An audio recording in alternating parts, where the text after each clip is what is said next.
What's up, everybody? Welcome to episode 332 of Opinions May Vary. I'm getting exhausted just saying the number these days.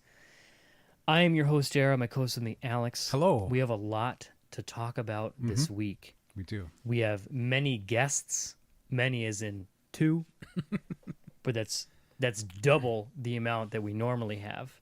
And we're on a little bit of a delay, too. Yeah, we're like, this is a weird... People...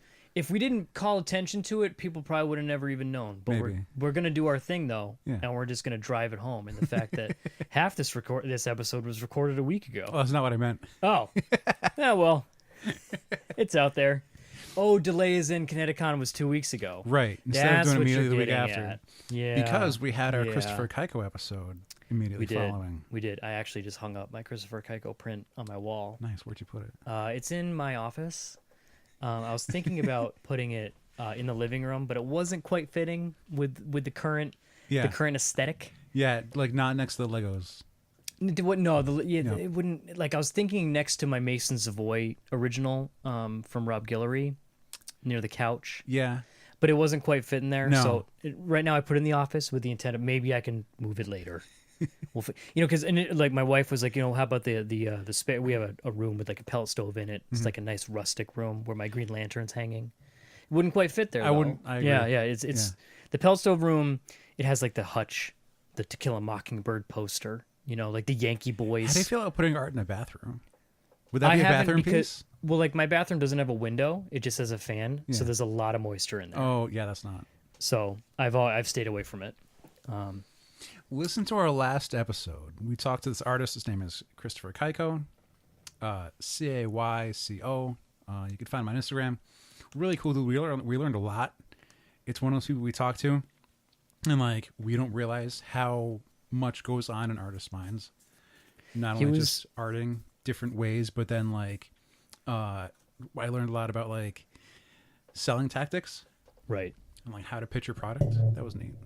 But He was a cool dude. That was actually, we've been talking about ConnectiCon for like a month now. just about 2 weeks ago, we chatted during ConnectiCon. Actually, the last two episodes were during ConnectiCon. We chatted with Laywaste Games, Jake from Laywaste Games. He talked with us right after the show. We talked with him. that was Friday night. Friday night, and then Saturday night we talked with Christopher. Released that one a couple days later. Hopefully, I haven't checked. Hopefully, he's gonna have his ConnectiCon vlog up soon if he's doing one. Your boys might be making an appearance. Who knows? And now we are wrapping up our ConnectiCon coverage this year with our review, our recap. They're kind of our thing. We're going to talk about it. We have a couple people joining us this week. One of them is very patiently waiting for 3 minutes now, not pre-recorded. This one's going to be live, Bill O'Reilly style. we made a lot of... Anyways, joining us right now is our fantastic friend, Vee Cosplay herself, is Victoria Miller. Hi guys. Thanks for coming on. Thanks. I'm glad I get to finally talk. You can now. You can. We did like a Kevin Smith, where Kevin Smith like does like 10-minute intros. And it's like, is the person even with you? Right. Probably But like not. he hypes him up, Yeah. Like he's a hype man. How was your ConnectiCon? I had a wonderful ConnectiCon this year. All right, that's gonna do it for this week. All right, thanks for having me. This is great. I'm glad to hear that. Did you go all 3 days? I did. We actually got there Thursday night, stayed Did you through nerd the prom? weekend. I did not. I was going to last year. I don't remember what kept me from doing it, but I usually tend to still be like finishing up last minute things of cosplays when we get to the hotel room. Sometimes that involves spray paint. Sometimes that doesn't. Sometimes it involves bringing my entire sewing machine and like starting, but none of that happened this year. I was using costumes from past things, and we treated Thursday night as like a decompressing, like getting excited about the next day. Have time to enjoy things. That's what we do for Exactly. PAX. Sometimes for PAXs, we'll head up the night before. Yep. Mm-hmm. And I had a Just lot chill. going on at this ConnectiCon. I was part of a panel. And our panel was actually on Friday, so I wanted to have like everything in place. I needed to be in bed early so I could be at the like panel ops early and and all these things. And then I was also part of the cosplay contest, so that was another thing on Friday morning. First thing, I had to like go down and be ready to do the judging and get my time slot and everything. So, I had to have my face on, had to be ready early. I imagine we're going to talk about the cosplay contest. It'd probably be better to talk about it later. But you mentioned that you had to get this isn't like you walk across the stage and whoever gets the most applause and the judges get 30 seconds to look at you and they see you from a distance. This is like one of the legit ones where It was in a different place than last year. I remember, was that last year or 2 years ago where we went to check out the Good judges? question. Last year. Last So It was down in the side room of the Marriott next door. correct, right where they do the Hammond operations. Yep. So they were doing, I think, game tables in that room. They were trying to get more gaming in the Marriott this year, and they did move the I don't know if Panel Ops was moved, but the table for everything cosplay related was moved upstairs into one of the wings. Yeah. And it worked out well because it was kind of out of the way. The lighting was really But good. still like a lot of open space. Yeah. Yes. It's like go congregate. And a lot of karaoke nearby. That was down the hall. Didn't That- matter though, because That you could karaoke. hear it Hear it loud. everywhere. Yeah, yeah. Although I will say, I think it worked out better this year at the end of the hallway than it was on the like random level of the concourse where that like floor you're- 2 that no one uses for anything. Right, Yeah. yeah, just like that landing. Yeah. Yeah. Yeah, it's not even floor 2. It's the landing in between the In escalators. between the escalators, yeah. That was chaos to go up and down that. Remember when the escalator. arcade was there a couple years ago? Yeah. Oh, that was a tiny arcade. But at least if it's there, like you're just making noise in the lobby. True. And you're not bothering any panels. Which was something that we ran into. We were trying to record our panel this time around, and I don't believe the recording came out at all because every time someone would open the door, all you would hear is like people were like doing the straining to what did she say? Yeah. I can't hear what's going on. So Then you get someone going, close the door. yeah, that happened a lot too. Yeah. That was Alex. I was sitting in the open door. Yeah. I'm just going to peek in for 20 minutes. That's all. Yeah, I don't know why people do that. So the contest. Yes. At some point, did we see them judging or not? We There was that- briefly that- saw them when we were trying to hunt down the table for the press junket on Saturday. But that was Saturday morning. Were they still doing judging on there Saturdays? was people Yes. there getting Okay. getting judged. Like I saw someone like walk up to the table so they could like feel the fabric or whatever. Yeah. Like they were there doing their thing.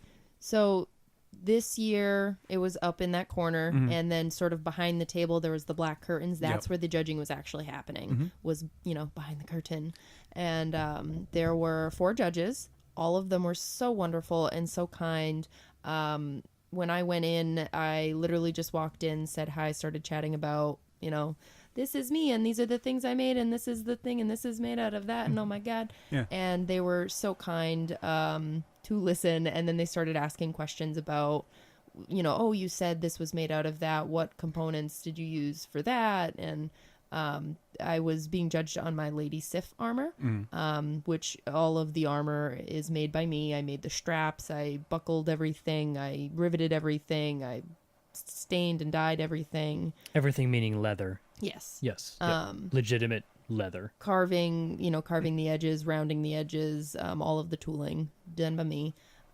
So that's what I was going into detail with them, and it was so wonderful, the questions that they were asking, because it's interesting as a creator to have someone asking the either a weirdly specific question that you weren't expecting to be asked, or something that's like so basic to you now that like you don't even think, like the straps. That was one that I was asked, was like, oh well, how are the straps made? I was like, oh, I just cut them out of leather. Like I cut them out of leather. I had to, shave the edges. I had to,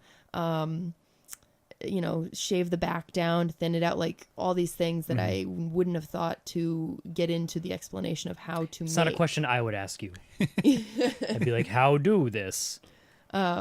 So being in the contest is very interesting because of, again, it sort of brings out that creative side that is what I tend to invest most of my energy into with the cosplay. I don't really do the acting or the, I am this character. The role playing. Yeah, it's not something that I mesh well with. Right. But the creative side, I made this out of a Coke bottle. Like, I love that. So being able to get into those nitty gritty details is a lot of fun. It's like the visor of your That is exactly Samus. what I was. Yeah. That was a Sprite bottle. Yep. Which is if you never told me that, if no one ever told me that, I'd be like, no, man, that's a visor, obviously. I got to crack a joke with Allie in the audience during the panel, and Vicky's like, "Oh yeah, this was made with soda bottle." She's like, "I bought these 4 bottles of soda, then I had soda forever," and I was like, "Only 4?" I'm like, "What that Forever? like that lasted you like more than a week?" That's like a I weekend. don't drink a lot of soda. and Allie's like, "Amateur." Yeah, I didn't hear that from the stage. At the end of the day, after all of this judging and all of the work that went into your outfit, what was the end result? So I entered the contest as a novice, and that is based on the ConnectiCon ruling of how your experience is measured. If you have 3 or less awards, you are considered a novice. Mm-hmm. I was entered as a novice, and I won first place in advanced craftsmanship. So, But That's cool. that wasn't novice. no. Wait, No. So they said they bumped you. Yeah, I actually was pulled aside right before the awards were announced, and I was told, "Hey, don't leave. Like we've bumped you up, so you've won an award, but please don't leave before we give you the award." Oh, like, did they announce like all the winners for novice, and you just weren't mentioned at all? yeah. Well, I mean, they told me before they announced the winners for Okay. novice, so I didn't leave because I'm sure people have done that in the past. so you skipped your division and then won the next one. Yeah. That's fucking awesome. How many awards do you have? ConnectiCon has 3 different. No, you. Oh, I have 2 awards now, Okay. so I am, as far as ConnectiCon is concerned, still considered a novice. Uh-huh. Although I feel like maybe I should enter in advance because I won advanced second place last year and advanced first place this year, so maybe I shouldn't be a novice. I mean, by their own rules, though, you Yeah. were going by what they had specified was a novice, and I you think- fit that category. I think I'll shoot them an email before I apply next year, being like, should I just go up one? I won last year, so But I think this was a question. I'm not sure. There are 3 different levels that ConnectiCon uses: novice, advanced, and masters. And then there's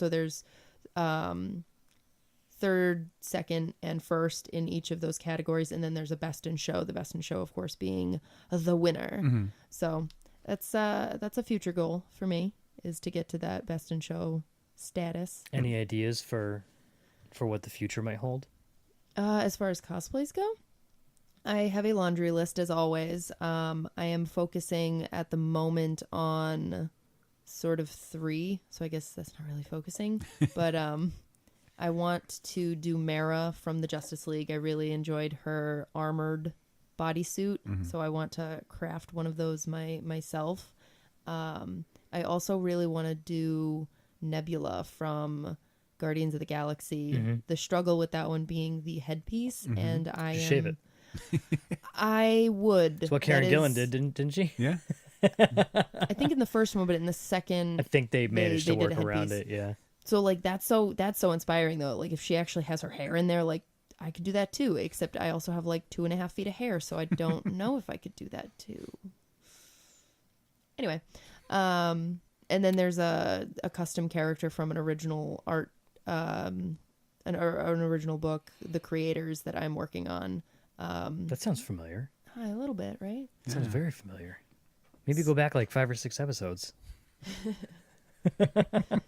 So I am working on that. The plans are in place, but sometimes it's hard to get your hands on exactly the material you're looking for.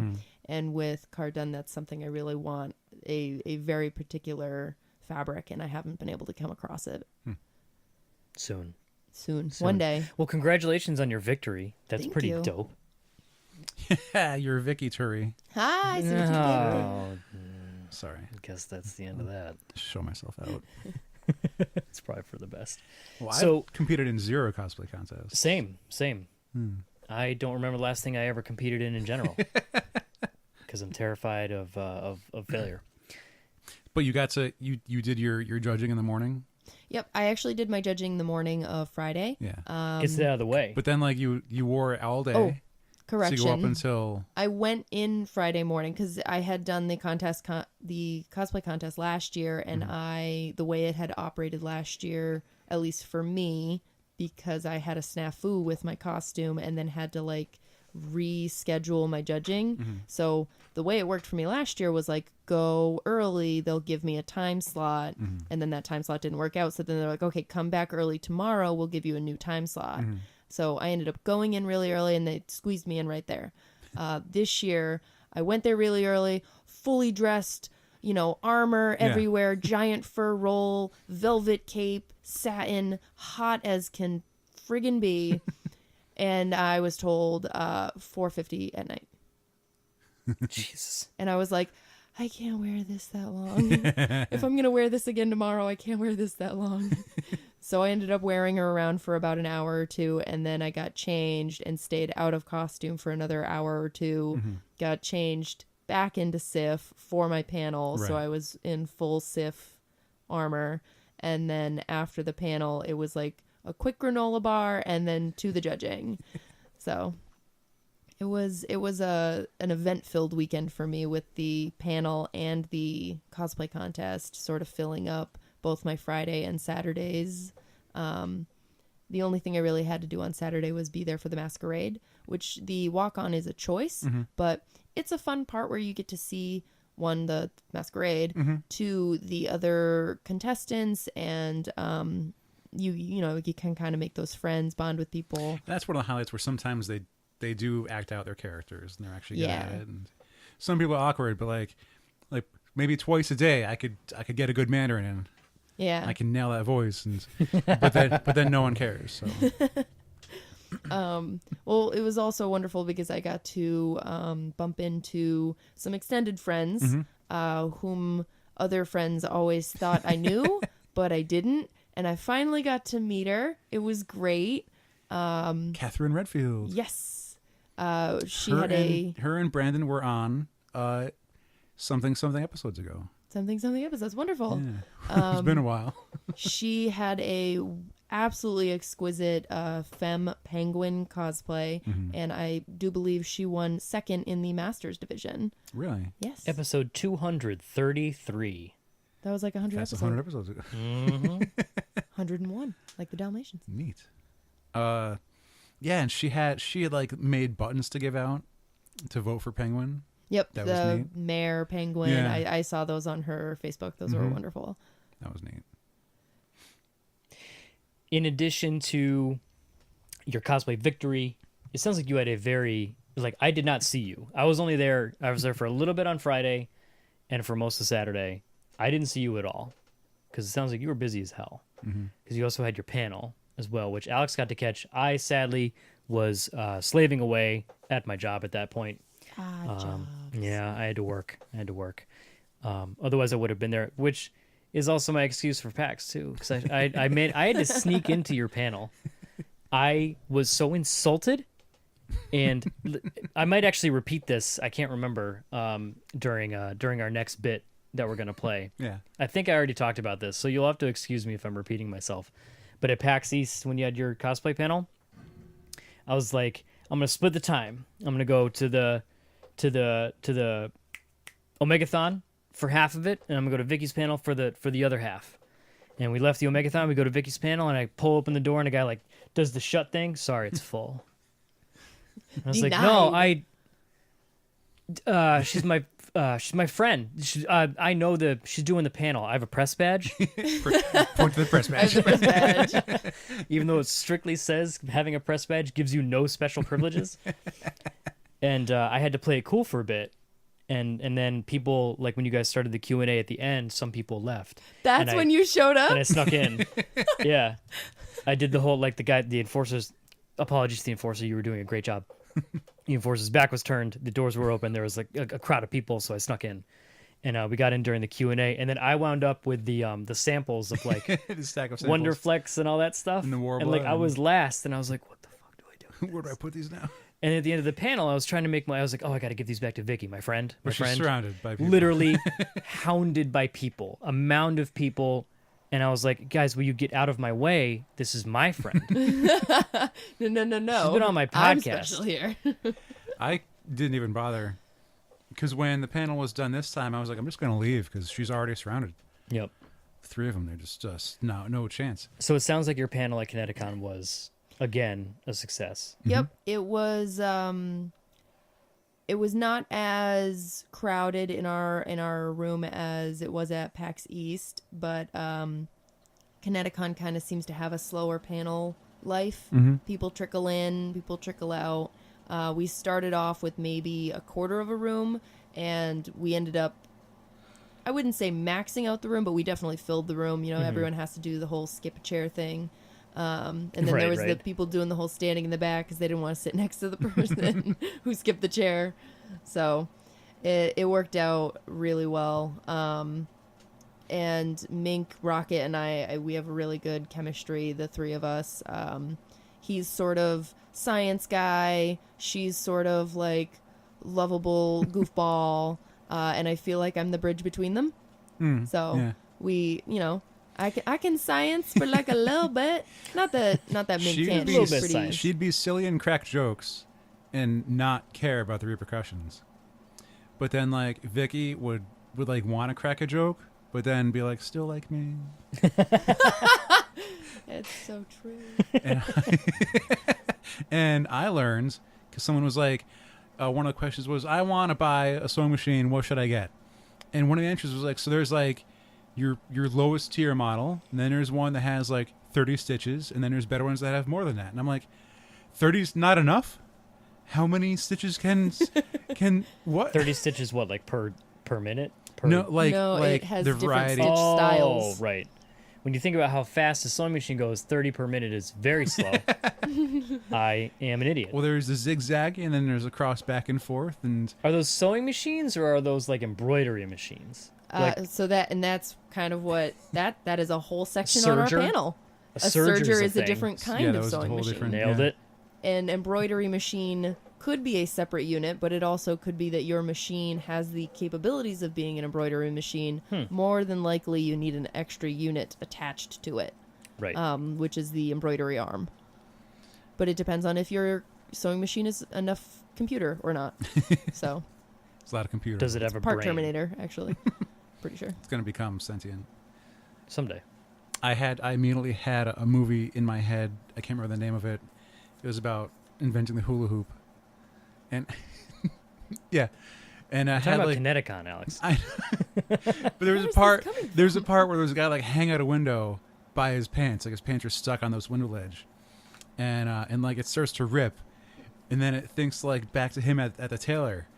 And the tailor's like the guy is like, "No, 1 stitch, single stitch. I don't want a double stitch." And then like in present time, like his pants rip. And the tailor's there like, "He's such a nice guy. I gave him 2 stitches instead." And then like the pants stop ripping. And then like he fires the guy later on. Oh, man. It was a funny movie. I can't remember anything about it. That is other than that one very detailed scene. And we will never know. The world may never know. If anyone ever listens to our episodes, they'll comment and tell me. With the cosplay panels that you've been doing, have they both been titled Cosplay 101? All 3 of them have All three of been. them, excuse yes, me. This was the 3rd time that the panel has been run. Where was the first one? Anime Boston. Mother. 1 week before right. PAX East. Yeah. Okay. Are there plans for like a 201? Yes. So we are talking about doing a series of panels. The 101 seems to be really popular, and we want to continue going with the 101 because the idea is that it is a jumping off point for whatever you might want to do. And then the sort of 202 and 203 and 204 would, or 102 and 103 and 104, and then the sequels would be 203 and yada yada yada. College. Yeah, science. Science. So the plan would be to do one specifically for sewing and textiles and the details that are that. One for like thermoplastics, and then one for foam, because the way our panel is broken down is we're talking about 3 major items being foam, plastics, and textiles. So the next avenue is to create a sort of baseline for each of those subjects and get into the details of what each of these stitches do and what that does with that kind of fabric and why you want that stitch versus this stitch. Or with thermoplastics, this thermoplastic versus that thermoplastic, Warbler versus Wonderflex. One has the fabric and one does not. One's made of sawdust and one's made of flour. And we already do touch on very lightly. It really is like touching on every single subject. So getting into each one in detail about what you would use it for and potentially how you can do it. So like pattern making, like with when you're working with foam, you want to use a thicker ruler because the thick ruler will help measure the diameter of that bracer, whereas a thin ruler is going to leave a gap. It's going to end up being too small for you. So those kinds of details, getting into the specifics of each of those categories. So it'll be, again, a series of panels that all sort of interconnect together.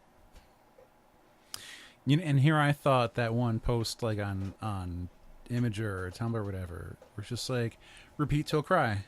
We've seen those ones? Yes. Repeat till die. Like, take glue, smear glue, put thing down, now rip off the bitch. you messed up, do it again. And cry. Overall, though, it sounds like you had a very good ConnectiCon. Were you able to enjoy like the con yourself? Yes. So in the dress down moments where I wasn't wearing Sif, I was walking around with my Super Art Fight t-shirts and my pajama pants and flip flops. It's great. Nice. That's the best time for me to go out and actually see what's going on the floor, because it can be really distracting in cosplay to see other things. But then my other two cosplays were lesser known and less popular than Sif was, so that worked out to the advantage as well. On Saturday, I did a Gajinka of Mew from Pokemon. That was something that Mink got me involved in from PAX East, so it was a fun costume and really comfortable wear, so I brought her to ConnectiCon as well. That's the human version of Pokemon. Yes, and I don't know if I say that correctly, so... Samantha, Crystal Fox cosplay, no longer remember the face. She had a Charizard. Okay. Yeah, a couple it was years like ago. a Charizard slash belly dancer kind of outfit. I have seen so many. I might actually know who you're talking about. But there were so many. There was an entire photo shoot on Saturday morning, which is why I ended up bringing Mew for Saturday morning, was because I knew the photo shoot was going on. So I wore that. I met Mink there with a couple other friends, and one of the bigger photo shoots I've seen in a while. And it was just every different kind of Pokemon you can think of, and the different evolutions, and people were doing their Pokemon Go trainers, and Pokemon is clearly becoming a much bigger That's what I wore fandom. I wore my You were a Pokemon trainer? Yeah. I had my visor and my yellow socks. Did you have a Pokeball that you pointed at things? Didn't. Shame. But I also had my podcast t-shirt. So, Oh, fair. Got a rep. yeah, I walked up to Sam and I was like, I had to look up your new name because you're not remember the face anymore. And she's like, that's still accurate. Because you remembered the face. Anyways, See what you did there. so I'm glad you dude had some time to actually enjoy the con, because it goes by. I feel like I had the least amount of time to actually ConnectiCon this year. It went by unbelievably fast, because last year was kind of the same deal. I had to go to work. Colin and I showed up a little bit later. We showed up halfway through Jamie Noguchi's panel. And then we were out a lot later last year as well. There was a point where we were like, all right, you good? I'm good. Okay, let's go. Yeah. The con wasn't over yet. Everything was still open. But there was no reason for us to stick around. Yeah. Yeah, there was a absolute lack of Super Art Fight, which I think Vicky will agree was a little bit of a bummer. Yeah. That's why I took our pictures on Sunday. Yep. Our sad panda faces. And I wore my t-shirt. Forgot to include Dave and Michelle, but they weren't there on Sunday. They were doing something else. So. No, I was dressed as Gwen that day. Spider-Gwen. And I also got my nerdy pet to pose with me too. Yep, I remember that. Yep. Because we learned about them from Jamie's Jimmy Gucci's panel. Yep. Did you do it? I did one of the things. Good. That's what's up. Yeah. That's what's up. So yeah, I will say it was a like obviously we're biased and we've been talking about it the past couple weeks about how much of a bummer it is, but from a pure like logistical standpoint, I guess, like as far as like impact of the show, it absolutely felt like there was something missing. Whether it's like the Unleashed show that we get to anxiously line up for and hope we get a good seat so we can see everything, and or if it's just hanging out with the guys afterwards, like going to eat barbecue in downtown Hartford, or taking pictures of Ross and hashtagging them and Rosswatch. Rosswatch, exactly. Which apparently we are the only ones who keep that going. Unbelievable. Doing the salute, what have you. It was a bummer, like there was no. It was like, okay, I guess let's just go home. They just saluted themselves, by the way.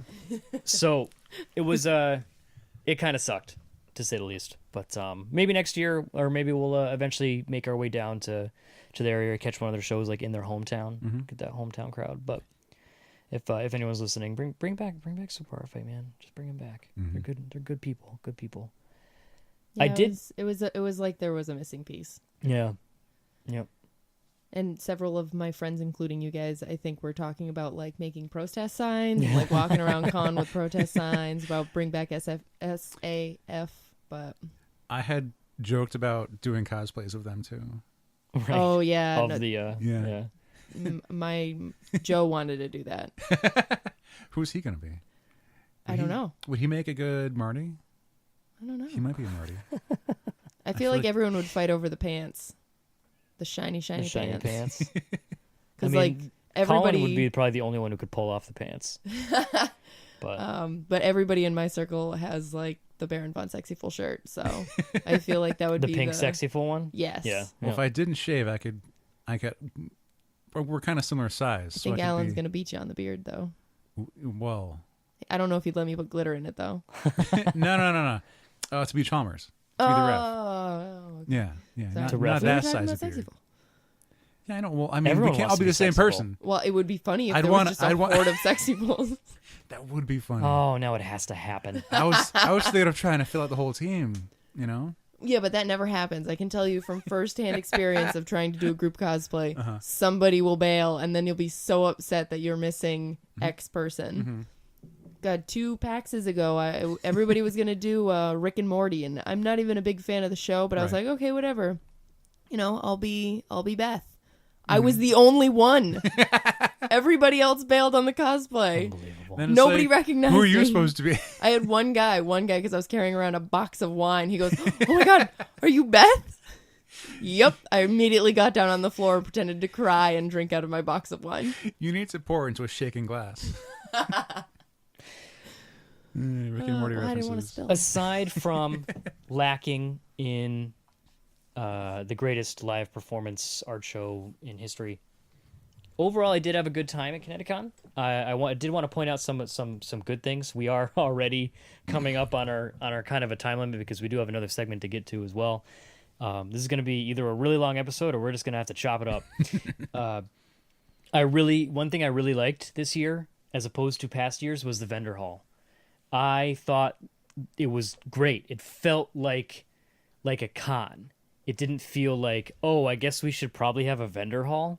So this year I did notice, I feel like ConnectiCon is growing up. I mean, if you didn't notice from the cover art, ConnectiCon seems to be growing up a little. There was, what is it, Level Up Gaming? Level Up The Dice. Yeah. Yep.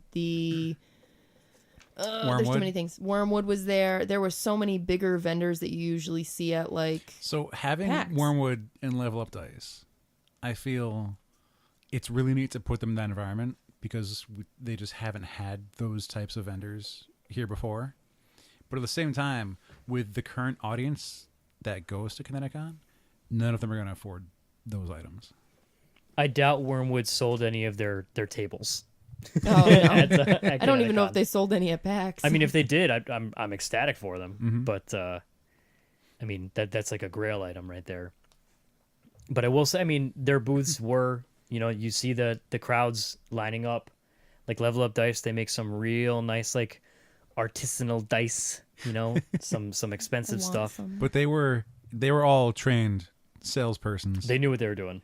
Because like there was no prices anywhere to be found. If you look in the glass case, you're not going to see a price on any of their products. You want to hold it first? They go, oh, you got to roll it. Oh, Here. the whole spiel was beautiful. You gotta- where let me where get he a- hands it to I'll you get and you a then he wants tray. you to roll it in the tray. It's like you got to get ready to catch it. They're going to drop it in your hand. and you feel the weight of it because Mm-hmm. this one's made out of like meteorite or whatever.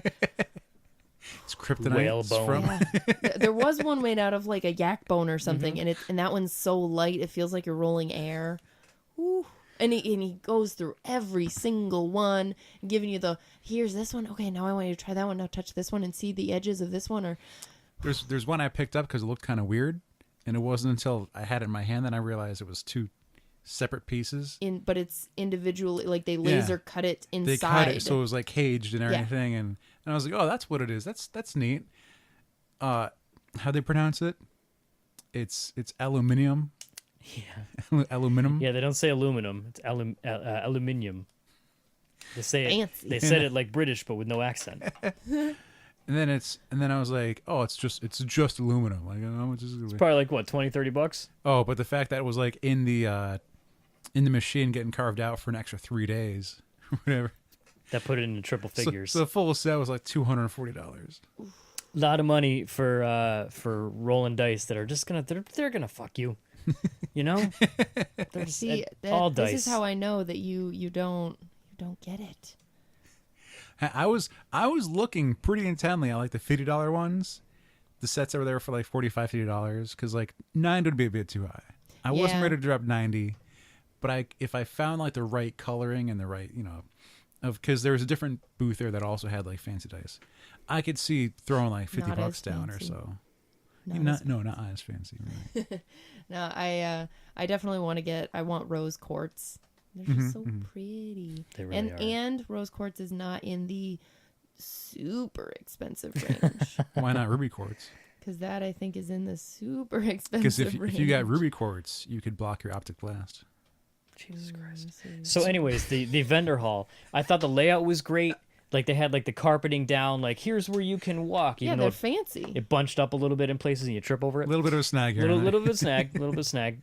But I thought the layout was fantastic. It was like in past years we joked that like the aisles were so wide you could drive a car down them and not even come near to close to hitting anyone. That wasn't like- the case this year. Yeah, like there were maybe a couple congestive spots like that happens at every show, depending on where like the big booths are, but like it felt crowded but not too crowded. It was a nice medium of like, I'm at a con. Let me look at all these vendors. And I definitely do not feel like I saw all of the vendor hall. Like I wish I had more time in it. But it's also probably for the best because I'm a homeowner. I can't go spending money on frivolities. You mean you don't want a $5,000 gaming table? No, I do. I really do. I also have a friend who's very good with building stuff and said one time jokingly that he would make me one. So I'm going to take that joke and forever hold it against him as if it were a truth. And you need to give him like the specs of the wormwood table and then be Exactly. like, this. Yeah, I want this. Just make me this, maybe with a TV in the middle. And the crank. Yep. hologram. It's got to raise yeah. and lower. Yep. But Fancy. I did really enjoy the layout of the vendor hall. I don't want to go too fast here, but I don't know if you guys have any more comments on Flash to the gaming side. Okay, one sec. I was going to say Alex might. Oh, okay. Doing some further research and checking around, there were a couple of vendors that weren't ecstatic because there were a few bootlegger booths that were there. Oh yeah, I mean that's yeah. And so it's like they're buying their licensed product and they got to sell it for $50 to make a profit. And the bootleg booth is selling it for $20. Like bootleg Oh. anime DVDs and stuff like that, or They didn't specify exactly what the items were, but like more than one vendor spotted more than one booth. right. And the solution was, all right, well, tell us who it is and we won't invite them back next year. It's like, but they're still going to sell all weekend Yeah. and take my profit for being here. That's a slippery slope. Yep. And we've heard of other conventions where like they get kicked out immediately, or it's in their vendor application that they cannot sell bootlegged items. And So they're violating it. And it's other shows. I don't know what the. Well, I'm what just the- like, if it's in the application saying that you're not going to Right. sell bootleg, Right. they give you grounds for removing you from the show. And then like we've reported on conventions in the past where like a anime company Will show up. sends representatives to a convention and starts confiscating stuff. Ooh, Right. Yeah. that would be Yeah. interesting to see. But then I wouldn't want that to happen at like a Comic-Con where you have artists and illustrators drawing fan art. You know? Selling prints, Yeah. that they made. It's, I feel like a hypocrite, Mm-hmm. Get those filthy anime bootleg, you're just burning DVDs. But hey, can you draw me a Spider-Man? But yeah, Exactly, let yeah. me pay you money to buy a licensed character, to draw a licensed character. Slippery slope. So that's pretty much what I got. Bender. So yes, arcade. Yes. Arcade was massive this year. Yes, I thought they did an awesome job with the arcade this year. They had several different gaming systems from all of the different gaming systems. They had giant. Oh, the big screens. Projector. Yes, thank Projector you. screens. You guys can't see what my hands are doing. Yeah, so like they had the consoles you could buy at a store. Yep. And they had like rows of those to play various games on. They were projecting major ones. And they also had PCs going as well, I believe. And I was like, I wasn't paying attention to what the schedule was like, but there was definitely like tournaments and competitions. And I imagine they would like show like some of the finals for the tournaments on that big screen so everyone could watch it, which would be pretty neat. If I was any good, I wouldn't mind. I've seen it Trying. at Anime Boston, and it's a lot of fun when they do the whole like project it onto the wall, and everybody can be a part of it. And ConnectiCon is definitely taking the steps that it needs to take to get to that level of like this awesome gaming hall. They had a whole bunch of the different like machines brought in, like different The cabinets. yeah, Yeah. and like there was DDR with the like the good DDR with the real pads. Legit. Yeah. People lining up, and then like people doing the crazy dance where they have to like lean back Yeah, on the they have to bar hold on. and their feet just look like they're vibrating. A few years ago, they had like DDR games, but it was still connected to a console on the mats. Nah. But they were able to put like the mats were on like a plexiglass square, so it still reacted to your footsteps and everything. But like if you were going too fast, the squares would shift and move. Ooh. And I was watching like two people like competing hardcore, and the mat like scooched a bit and unplugged, Oh. and then I just start over again. And as somebody who's already like heart rate is through the roof, and they're yeah. what do you mean? And it's all in Japanese. I don't know how they read it. No. The rhythm machines were there. The rhythm games were still back in all the different Is versions. that the of drum those. one? There's a lot All of of different versions. There's ones that like you just hover your hand over the sensor, and that's part of it. Just ones where you just tapping. It's like playing Simon Says. where Okay, you're just that tapping was the buttons. with the lights. Well, there's all different kinds. Oh, so, I don't know. See, yeah. there was so many games I didn't even. There's see them ones all. where you shoot a gun to make music. Huh. Yeah, we played that one. It was like Elite Beat Agents for anyone that's played Elite Beat Agents back in the day on the Nintendo DS. But you're shooting it with a gun. Mhm. And Alex and I were very bad at it. I'm going to blame the convention. It was too loud. Couldn't hear the music. What's up with that? I also didn't know how to reload either. Yeah, I didn't understand half the game. We're trying to read the instructions. Everything's in Japanese. And this one walks up and just starts slaughtering at it. And it's like, how are you? Do you know Japanese? Like, do you play this somewhere else? Like, Probably. did you have it? They have like, it at home. Did They have Yoda this teach likely. you? whole Yeah. cabinet at home. It's ridiculous. The arcade was very cool though. Like it was one of those things that started out kind of small, like, oh hey, they have like arcade games. That's okay, whatever. And then gradually over the years it's gotten bigger and bigger and bigger to the point where it's like, yo, let's go check out the arcade. What do they got in the arcade this year? There's always like the Rock Band setup and all that stuff. They had some classic games. At one point, I sat down because there was in the middle of a Street Fighter cabinet, and no one was playing it, but the match was Street happening. Fighter 2 Super Turbo, I believe. And so I sit down and it's like, oh, I guess that was Chun-Li, and like I knock out a M. Bison because he was. Oh, sorry, I knocked out a Vega Yeah. because he wasn't doing anything. And the next round starts, and Jared's gone. Where'd Jared? Where'd you go? And then Vega and Bison destroys me. And like I lose, and I see Jared's head pop out from the other side of the cabinet across from me. because they were back to back, so you could play. Oh. You could play against someone, Without on the having other to side. be like, Yeah, without being next to. They That's were across. too So like, I lose, and funny. I see his head like pop around the corner, like smiling at me. For the record, Alex won the match though. The next round, it went to round 3. Alex ended up beating me. Somehow, I was too busy trying to figure out how to do the head stomp. I couldn't figure it out. I was just spazzing. But I used to use M Bison as a kid because you just cycle crusher all day long. No one knew it. No one, meaning my brother or myself, knew how to block And then it. he had to explain to me why the names are different, the Right. Japanese from American. Yeah, I don't know this. because in Street Fighter in America, M Bison, the big bad guy, is named M Bison. In the Japanese version, he's named Vega. Whereas, so in the American version, there's M Bison, the big bad guy. Balrog, There's Balrog, the boxer, and Vega, the Spanish guy with the claws. guy. In Japan, Vega is M Bison. M Bison is the boxer, and Balrog is the So Spanish it's guy the with the same claws. names, they're just rearranged? Because they made M Bison to be, he was a boxer. M Bison, Mike Tyson. But to avoid getting sued, they just moved the names around. Oh, it's Major Bison. He's a general guy. He's a major. He's a super Right. bad guy. And now the boxer is named Balrog. And we'll just take the last remaining name of Vega and put it on the guy with the claws. So it's weird to see, like, when you're playing M Bison, it says Vega. Well, Vegas should be an afterthought anyway. I mean, I never knew how to do a spinning pile driver. That's all I'll say about that. I just hit a huge that was a bad Arcade was really dope, awesome. I like seeing that. Remember needs more pinball. Last year we played pinball. I didn't see any pinball There was, this year. yeah, I like the pinball. Yeah. Anyways, panel, yeah, panel. Games. Games. Okay, games.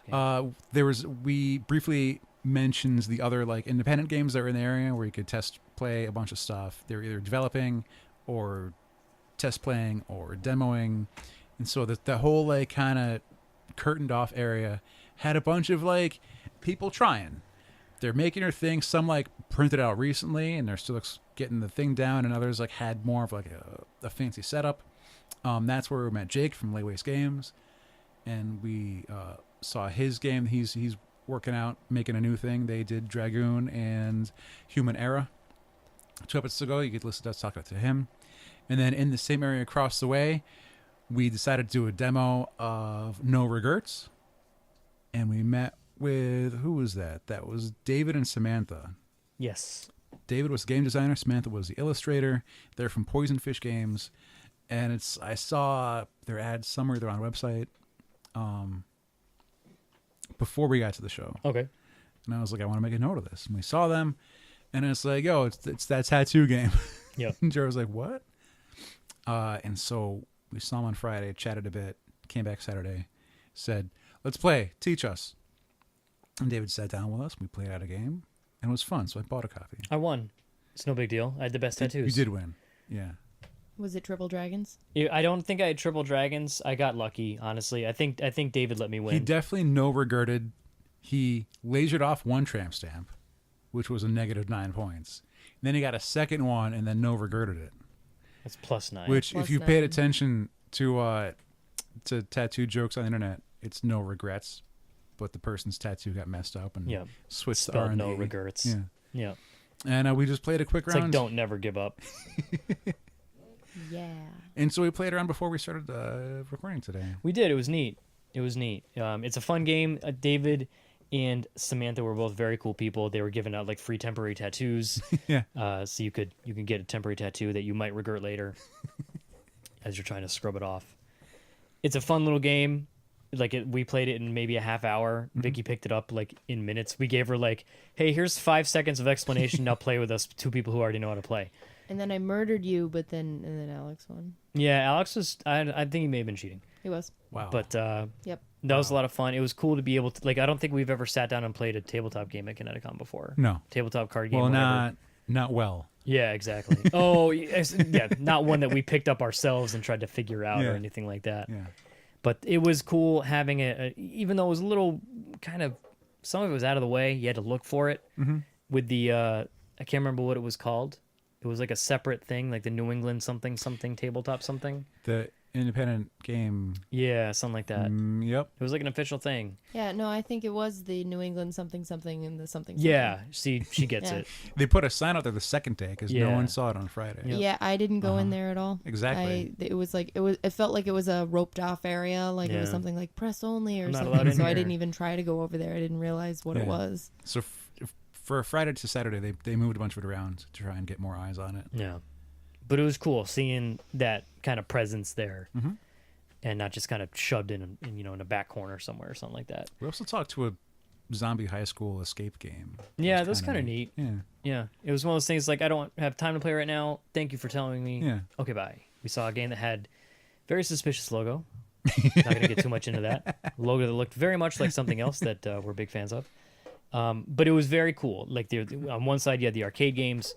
Other side of the room you had the tabletop games that you could demo, and then Talking to people games. yeah, talking to people games. That's a good way of putting it. And then there was the vendor hall as usual. I do want to quickly move on to panels. Mm-hmm. We saw a couple. You saw Vicky's panel. I did not. I suck. I was working, Yeah, thanks. making money. I would have been there. I was there in spirit. We Did did you come catch. to the Q&A?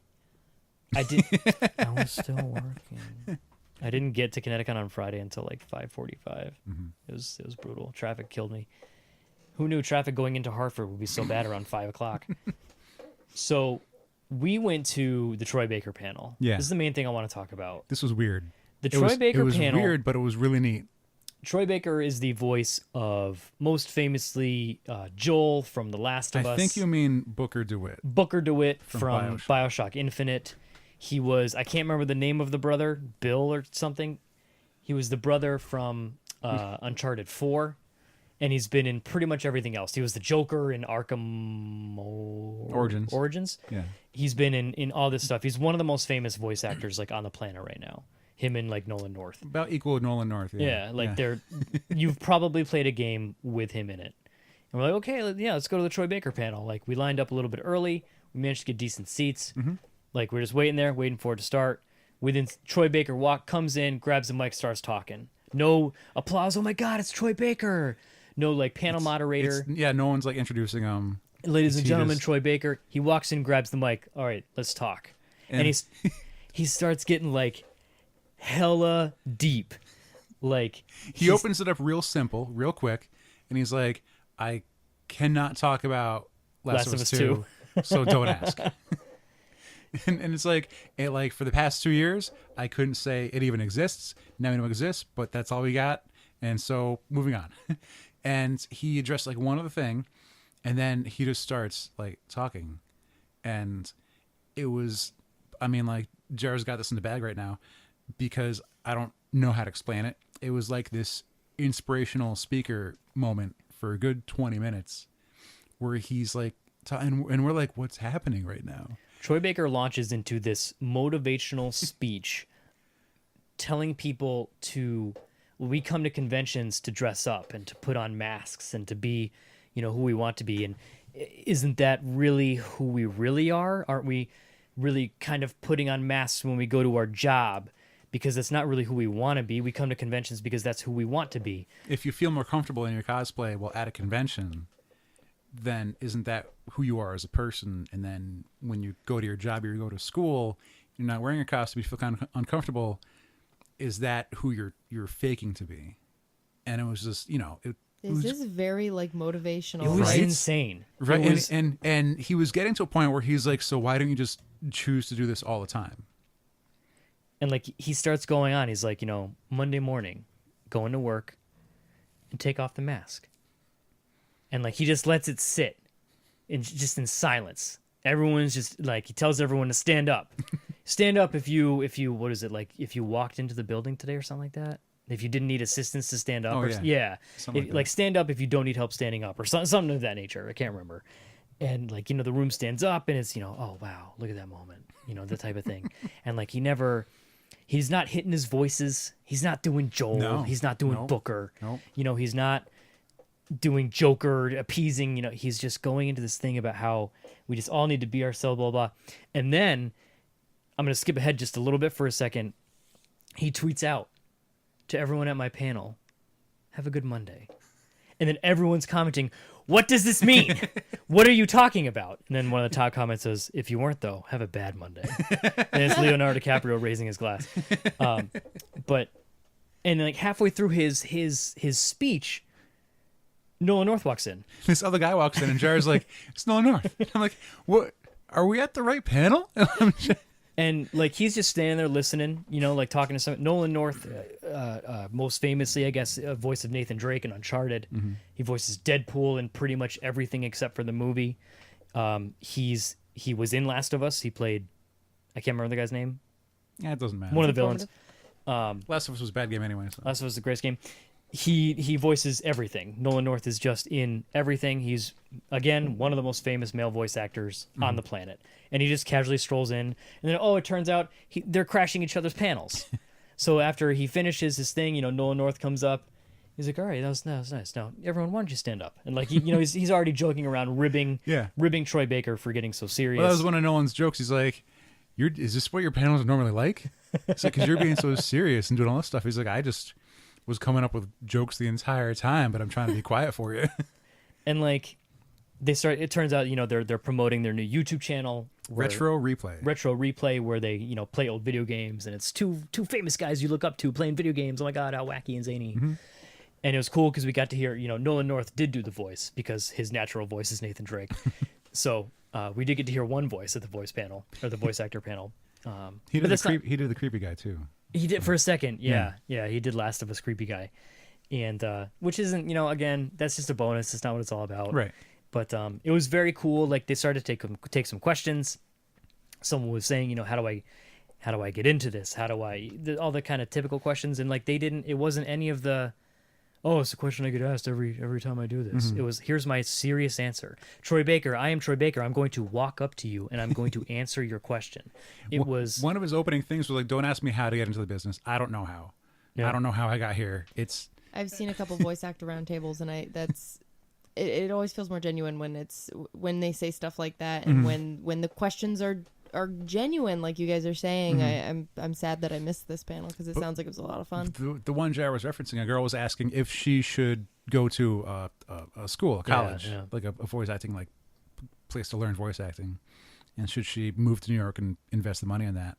And honestly, I don't remember what his answer was, but she got her answer. Yeah, in depth too. It wasn't just like, it might work for you.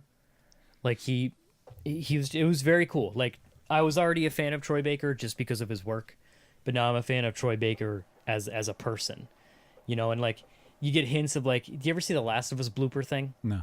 There's a thing where they're recording the mocap for Last of Us. Okay. And it was toward the end of the game, a little bit of Last of Us spoilers here, where he has to kind of save Ellie from like these doctors who want to like harvest her brain. You just ruined it for me. I know I did.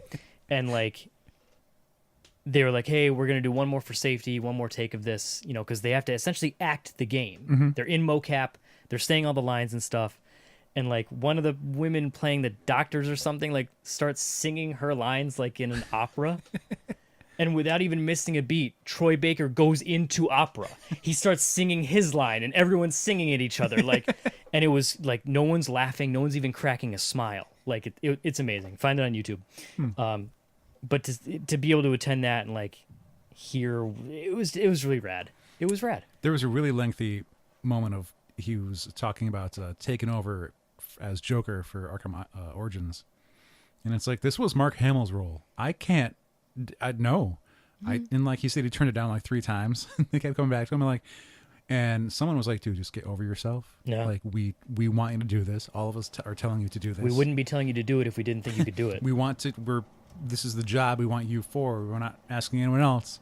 So just say yes and take the job. And didn't he get praise from Mark Hamill? Yeah. He said he got the thumbs up. Yeah. but there's more to that. But the story was neat because like he went to line reading to prove he's a geek. He's like going to do the audition, and they don't tell him what the audition's for. They just have like the pages in front of him. And he just looked at the page. He goes, oh, that's from Killing Joke. That's from Arkham Asylum. And that's like another line. And they go, we're not asking you to do the Joker. And he's like, I didn't say it, you said it. You said I didn't say it. But like he recognizes this line is like, oh, I know exactly what book it's from. I know what page this is in the Killing Joke graphic novel. It was a rad panel. I am ecstatic that we got to attend that. Mhm. I would have been super bummed if I heard about that later. Yeah. So it's one of those times where I'm really glad we waited in line. Usually I don't like waiting. Yeah. Oh, I gotta wait to get in the panel, but we waited for 10 minutes tops, and we got to experience something that was really neat. Yeah. That didn't have to happen. He could have just come in and he could have done a couple voices, taken some questions, and bailed, Yeah. and still got paid. You know, you went to more panels than me. You went to a couple of. I'll let you talk about the panels you want to talk about. Okay. Any panels? No panels? I'm debating. Fine. Cal Dodd. Yep. JR told me he was gonna. I didn't realize he was gonna be there. JR was looking up stuff. Told me this guy was gonna be there, and looked into it. Had some chat with him before the show. Hopefully, we'll talk to him later on. But I want to do a whole bunch of research first. This guy was the voice of Wolverine from the 90s X-Men cartoon show, the animated show. You're now singing the song is in your head. You are correct. That is the right show. Da-na-na-na-na. Yep. Yeah. Friend of mine had that as a ringtone, and it was great. Mm-hmm. And he had a lot of great stuff. He's one of the actors that's not shy of doing the voice. He did the voice constantly, which was kind of great. He knows what the fans want. Yeah, yeah. And he had talked a lot about a lot of cool stuff. I kind of don't want to get into too much of it because hopefully we'll have him on later and we'll just talk about it again. But it was a lot of fun. He said he got to meet Hugh Jackman when they were making the first X-Men movie. And since there haven't been as many like good Wolverines leading up to it, Hugh Jackman had to watch the cartoon a lot.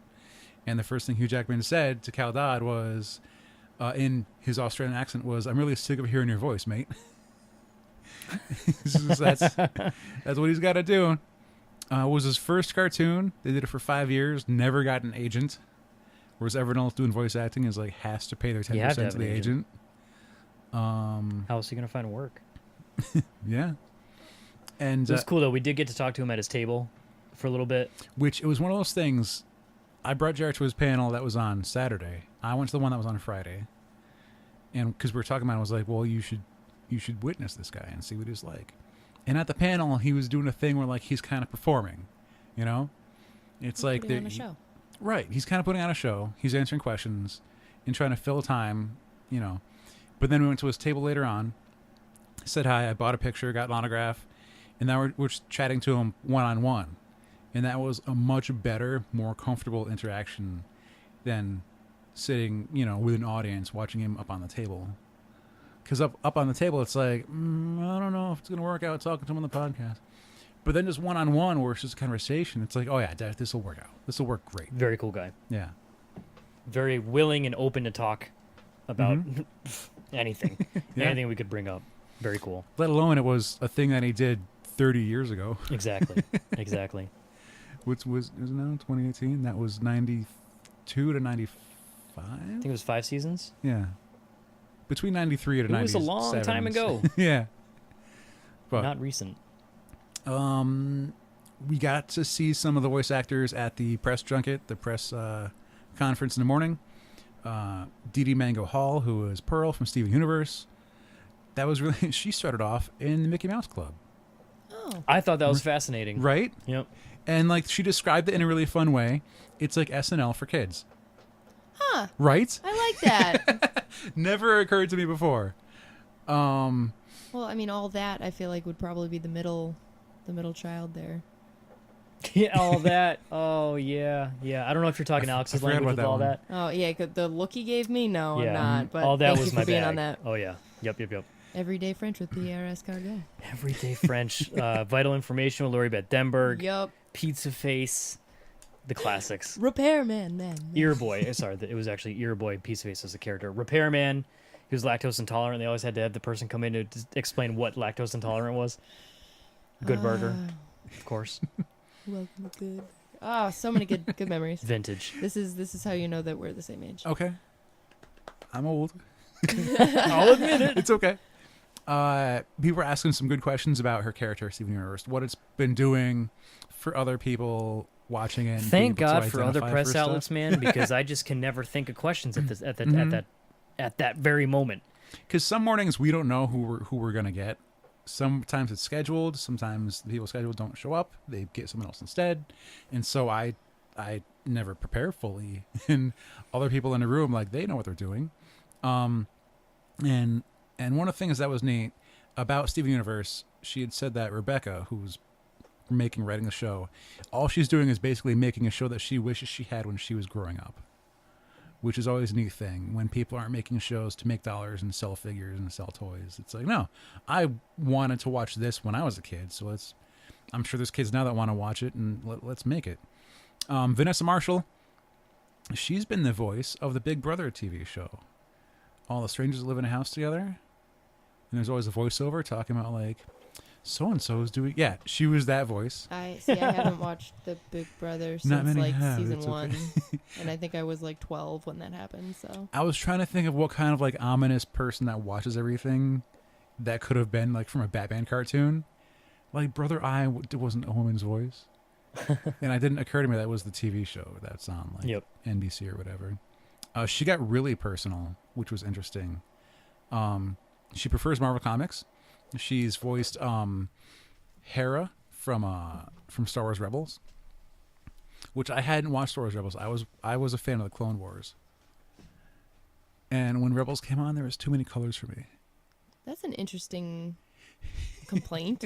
Like, of all things you're going to complain about, there's too many colors. Like, I feel like that's usually like technology has moved on. We can do more than just use the 7 colors of the rainbow. Like, we've got. Well, I mean, definitely with Clone Wars, it was all about the clone troopers. So there's a lot of white armor.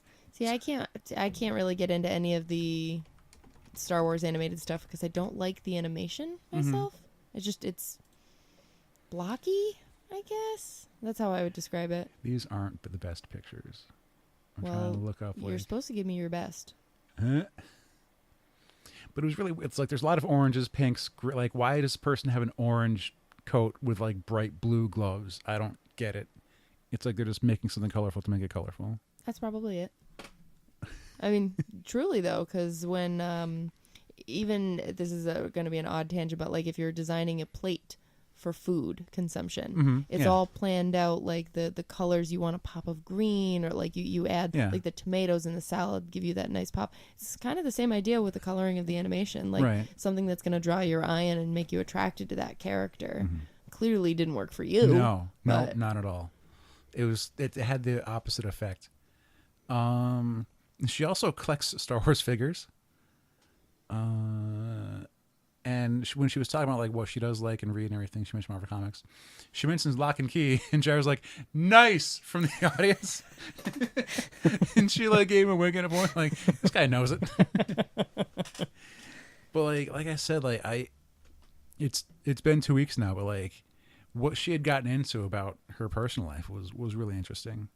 And, like, the way they'll animate stuff, but it's basically to go over someone else's voiceover, like the narrator's going to talk about it, and so, like, they might not know what's happening to their character. So she's like, apparently I gave birth.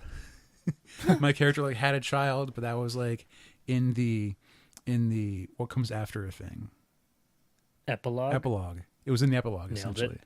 And so she didn't have to voice anything for that. I was like, wouldn't you have been voicing, like, oh no, it was just the epilogue. And so that was neat. John St. John, I believe he was there in the past as well. He's the voice of Duke Nukem. He came up from being a radio DJ. His first show ever was at MagFest. We've heard of that show before. We have heard of MagFest. I have several friends who go regularly. Yeah. And so, like, he did Duke Nukem.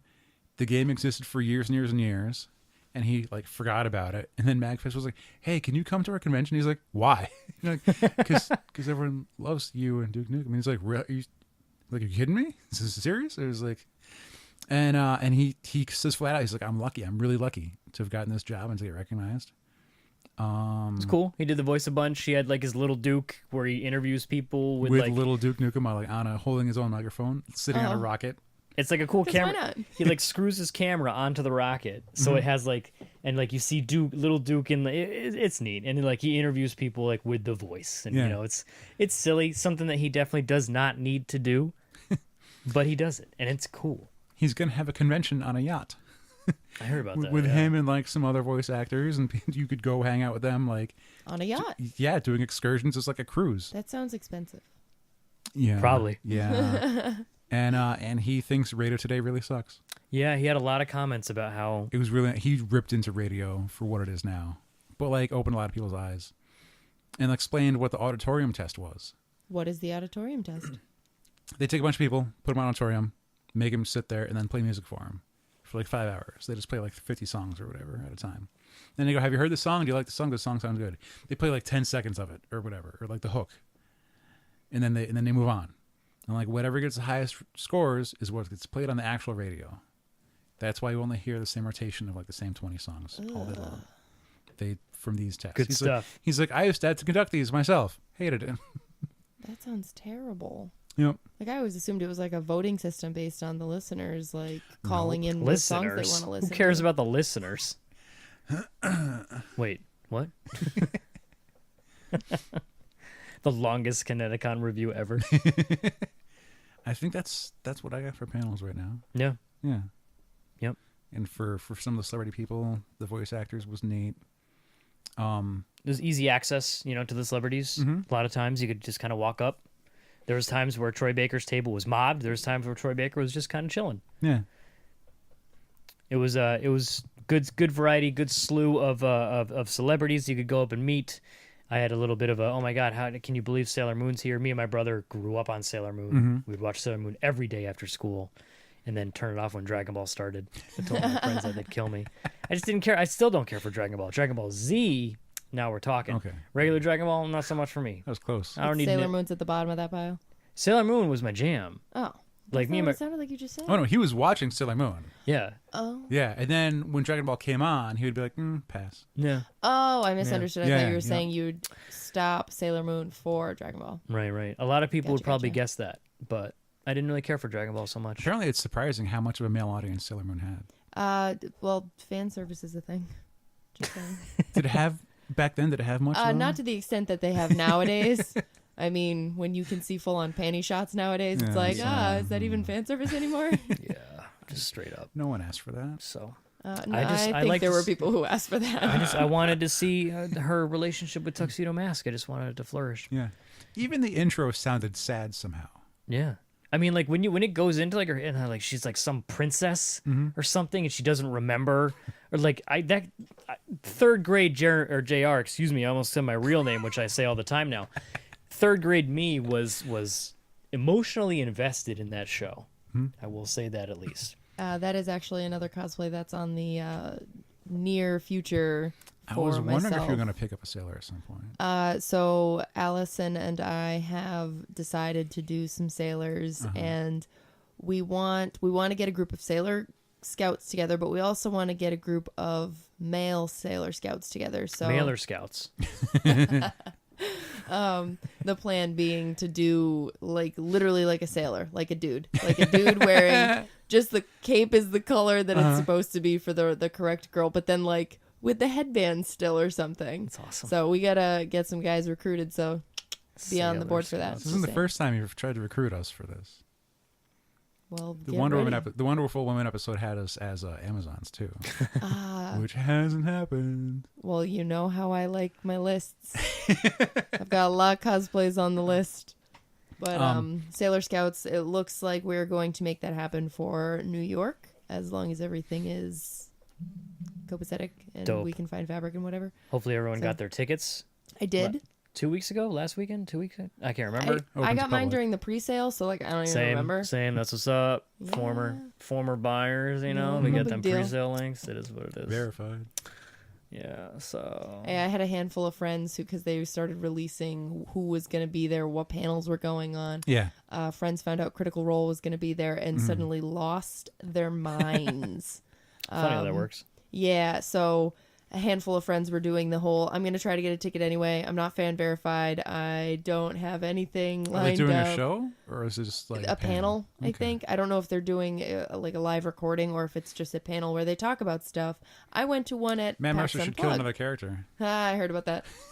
I was gonna say they were just at PAX Unplugged. Oh, and that's what I was telling, because all of the friends who suddenly want to go to New York Comic Con, who've never been to New York Comic Con and don't even really like comic conventions, they just really like Critical Role. They're all planning on going to Unplugged because they like D&D. So it's like, guys, they It were might be there better last year. suited You to, could just go. I mean, to Unplugged's going to be a little Unplugged. more personal. Although I hear Unplugged's going to be a little bit bigger this year, from what I understand. I expect it to be because last year there was this. It felt small for Yeah. PAX anyway. It felt small. So I'm expecting it to expand But it was so upwards personal. and Like going to panels and stuff. It's like I'm part of the gang. Like it was a very personal show, which I liked. see. I didn't go to any of the smaller panels. I Right. went to Critical Role and a couple other of the ones that were held in the main event area. So that felt very big, especially with Critical Role and the massive size of the audience that went to it. So I didn't get the same Right, feel, right. but I'm hoping to this year with PAX Unplugged because definitely going to that again. Nice. I forgot.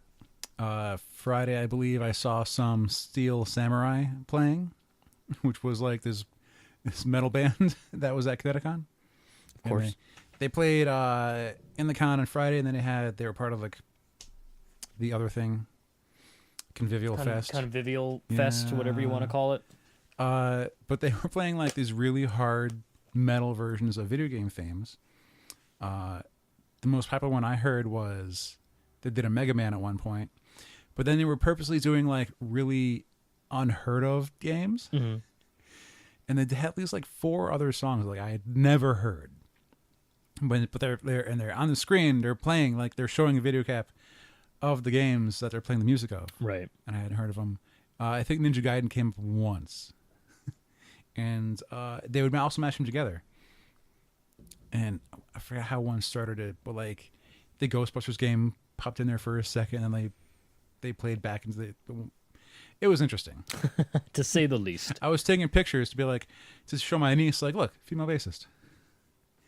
You can play the bass too. Right. There it is. Speaking of your niece, oh, Mhm. that's a beautiful segue. Yeah, Just a gorgeous segue. almost like it was planned. It wasn't. Wow. We're really good at calling these things out. We've been talking about another bit. Thank you so much for sticking with us through this. We actually have a chat that we were able to sit down and speak with Megan, Alex's niece, and get her thoughts on the show. They've been going every year on Sundays and enjoying it. So we're going to play that now. Mm-hmm. So sit back and relax. If you're not already relaxing, Vicky's relaxing. So we're going to relax. And you can check out our chat with Megan. This is totally out of whack. We'll see how it goes. But our segment joining us now is two-time Yeah. veteran of the show is the lovely Miss Megan. Megan, thank you so much for coming on again. Hello, hello. No It's problem. been a little while.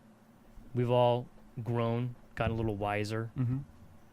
Can't say that for myself, but you know what? You've kind of gotten there. A little. Yeah. A little. A tad. I have friends who say that Megan Sodes are some of their favorite episodes. That's what's So, up. She we- gave thumbs up. We by got the a way. partial Megan. No one could see that, by the way. Yeah. This is the Yeah. first time I came on, Some, and I was introduced, and then I It's like like nodding. started nodding. Yeah. it's a natural reaction. And we get it. We still do it. We've been doing this for 6 years. So you had the opportunity to go to ConnectiCon. It's kind of like a tradition almost Mm-hmm. for like the boys do their thing, the BOYZ, the boys do their thing Friday, Saturday, Do some reporting. do some reporting, Talk to the important people. some picture taking, we eat some barbecue. And then I usually go back on Sunday. I bring my niece. And you get stuck with me. You know, what do I tell you? You're in charge, right? Disciplined. Right? I guess. I do.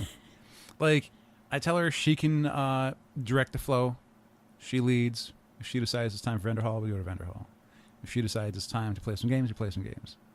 And like, I might distract her once in a while and be like, "Hang on, I'm sorry, I have to go say hi to my friends." And we'll do that. But then we come back to what she wants to do. And then I try to get her to see a panel here and there. But it's fun. It's like 3 or 4 years in a row now. Mm-hmm. I think this year was the fifth. Was it? Fifth. Well, Sounds about right. I think so. And you're getting more and more comfortable with it. I know a lot more stuff now. I mean, the You- first year I went, you- I knew 2 things of the billions of things that I saw that day. Right, because it's such a big show. There's so much going on. And it's like if I go to a regular Comic-Con, I'm going to know pretty much everything there. But then coming to this show, I know like a couple things, and then I need someone to hold my hand through the rest. Even just pre-show talking, I felt very old and not with it. Just with all the references and the things that Megan was talking about. Yeah. And like, I felt like I should know these things. But I do. Everyone knows this. I didn't So know. So if we start off at the beginning, we get there, and as we walk up, we didn't make it in. She's showing the memes again. Good one, kid. They have their photo shoot areas split up, and out on the front lawn, they were doing the My Hero Academia photo shoot. Yep. Which is a show. Anime. Yeah. Anime. And a manga? Yeah. Okay, think so. got it. Also known as Boku no Hero Boku no Academia. Hero. Yeah. That. So we walked up, and I go, "Oh, this is No Hero." And Megan's like, "Sure, Uncle Alex, No Hero. Get it right." Loser. You're not allowed to abbreviate it. So And you were taking a bunch of pictures. I was taking a bunch. I was taking a bunch of pictures, Uh-huh. and then I saw a cosplayer that I have been watching on YouTube for multiple years now, Mhm. and then I freaked out You fangirled? a little bit. No. Yeah. Just We all tad. do it. We Yep. all do it. And who was this cosplayer? was the alchemic fox from YouTube. It's pretty We cool. looked them up. 100 a cool 177, 178 depending on what computer you're using. 1,000 viewer or subscribers. Yeah. It's a couple 100,000 more than us, but Mhm. I feel like we'll get there eventually. Yeah. Yeah. Eventually. But you got to meet them? Nope. Not at that very No, moment. okay, It wasn't okay. until later on. Right. Nope. I watched in shock as they and the entourage walked around, and She Was had there their a crew? entourage. There was There crew? was, Yeah. there was definitely a crew. Mhm. Yeah. What were they leading the crew? there was like a circle of people around her at all times. Yeah, pretty much. Yeah. But we watched the photo shoot happen for a while. They were calling out characters, Mm-hmm. calling out ships Mm-hmm. for who to take pictures of. Megan got up there and took a few pictures. I almost started to question ships and their relationships. Mhm, Like if mhm. you're Yep. shipping it. Yeah. I'm there. I'm with it. And so some wear uniforms, and there's gym uniforms. And then there's the hero uniforms with the weird boots and costumes and fluorescent hair and stuff. What about Mhm. the academia uniforms? Academia the uniforms. school are- uniforms. Yeah. Oh, Yeah. okay. So there's the hero and then there's the academia. Yep. And then, It's a bad joke. Very bad joke. and like, I didn't know You hear that fake laugh? That was great, man. Your did it. Anyways. And she was pointing out what characters were what. There was because in any photo shoot, there might be like 5 Black Widows, let's say, for a Marvel shoot. Yeah, when we went to the Overwatch shoot last year. All Yeah. the Junkrats. The Mercies. Yeah. Yep. It was like that. So then there's one character with like a patch of red hair and like red scar on their face. Then one cosplayer who's like in all white with white hair carrying a teapot. And Megan's like, oh. That means something. It means something because the guy has like a red scar around one of his eyes, and he has like, they call him icy hot because he can shoot flames out of one hand and then ice out of the other and do stuff. Mhm. But he has that scar. It's kind of inconsequential if you really think about it, because his mom's kind of insane, and she spilt boiling water on him as a kid. Out of And- a teapot, I'm Yep. assuming? Yep, out of the teapot, and that's why he has a scar. So someone showed up cosplaying as the mom carrying a teapot. Oh, And there's okay. always this deep backstory because his dad was not around that much, and when Mhm. he was being a dork.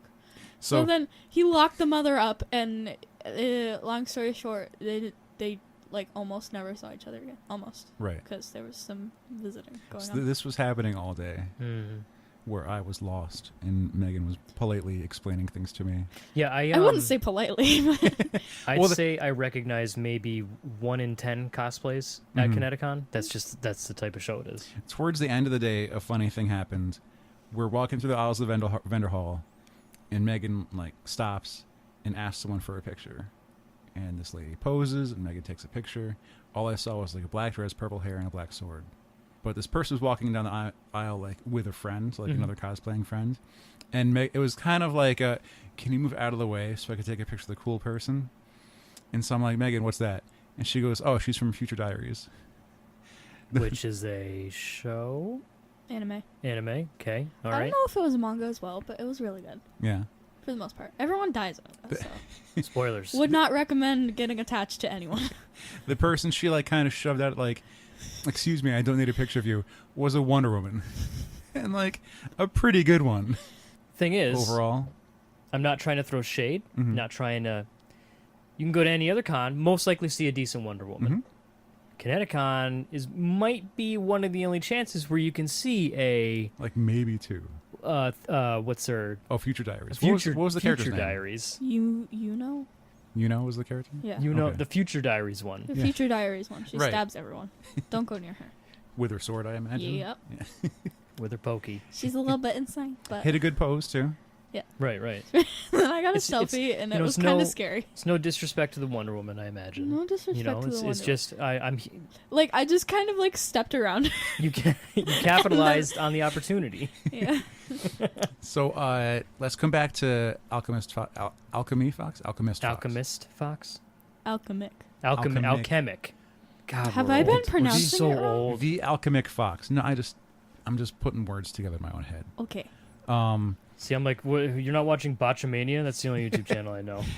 So later in the And Bucky day, Newman. I think we took a trip to vendor hall, came back out into the lobby. The lobby's like the big cosplay picture area, She stood behind me. and that was later on in the vendor hall. Yes. Mm. And I think Megan was saying hi to her friends. We kind of watched for a bit, and like, oh, there she is again. And so we head over so Megan can try and get a picture. Yep. And like, but the entourage was there. She's Yep. kind of surrounded, kind of on the edge, kind of looking around, and Megan's being shy because it's someone she really digs. It's like I feel that. if you saw me like jaw open the first time I saw Broden just in the hallway from Auntie Donna at PAX. Just I'm walking through PAX carrying my nachos and cheese, and here comes 6 foot whatever Broden from the comedy, a bunch of dudes. They're real silly. And I'm just like, From Australia. you're Broden. And he's like, hi, how are you? I'm like, I'm just carrying nacho cheese. Broden's the bald one. Yeah. Okay, yeah. Yeah. He's real tall. Yeah, and Zach was there too, same height. But I was like pretty baffled about it. And so like Megan was the same way meeting Alchemic Fox. And it's like we're getting closer. She kind of looks around, and I managed to make eye contact, and I gave her the nod. Right. And now she steps away out of like her entourage and like steps toward me, and that's when I shove Megan at her. So, of course, I eventually get up there, remember how to speak English. I'm like, can I get a picture? So, we get a selfie, and she looks flawless as ever. I look like an egg, like usual. Jeez. I do, okay? No, you don't. Yeah, Go on. I have the Well, picture to no, show otherwise. yeah, you look anyways. fine. And And so the selfie wasn't enough. the selfie was not enough. So, Then you like handed a phone to me. I handed the phone to him, and I just like look at her and I'm like, one more, like really quietly. One for safety. So then he takes a picture, and then I'm like, sorry, I've been following you since this morning. I'm sorry about that. And then she like turns, looks the other way, and walks away. And I'm like, okay, nice to meet you. And then I went on with my day, and I will treasure that picture for the rest of my life. Put it into perspective, how psyched you were for Auntie Donna. Mm-hmm. Auntie Donna has 184,000 subscribers on YouTube, Mm-hmm. which Oh. is very comparable to Yeah, that's about to even. Alchemy- Yeah, Yeah, right. Yeah. So like it puts it into perspective a little bit. After that, Megan kindly informed me that one picture was not enough in case I took blurry photos. Well, yeah. And It's I- always an issue. I should every- snap some safeties, get more than one. Mm-hmm. But I was trying to do the same thing as well, because I know that I don't take clear pictures. Yeah. And We'll head into the vendor hall. Sure. We walked around, check that out. What's one of the like unconventional things that you bought? Normally they're not sold at conventions. Fan art? Megan, there's a lot There's a of fan little art. bit of fan There's art. a at lot of conventions. fan art. Any sort of moisturizing. Oh, okay. This was a major item. This was a major item. I stood in front of the stand, and they have all this lotion, and I'm a nerd for like perfume and stuff, even though I can't wear it in my house. She likes smelly stuff. Yeah. Her So- mom's not a big fan of smelly things though. That is said reason why I cannot wear it in the house. And I'm looking around at this stand, and in front of me, in this beautiful array, is Paladin Parlor smelling stuff. Like lotions and body wash and all that. For the older crowd, apparently Voltron lion pilots are now called paladins in the newer TV show. So they have all the Voltron people on there, and they all have their signature scents. So I start opening all the bottles and smelling them.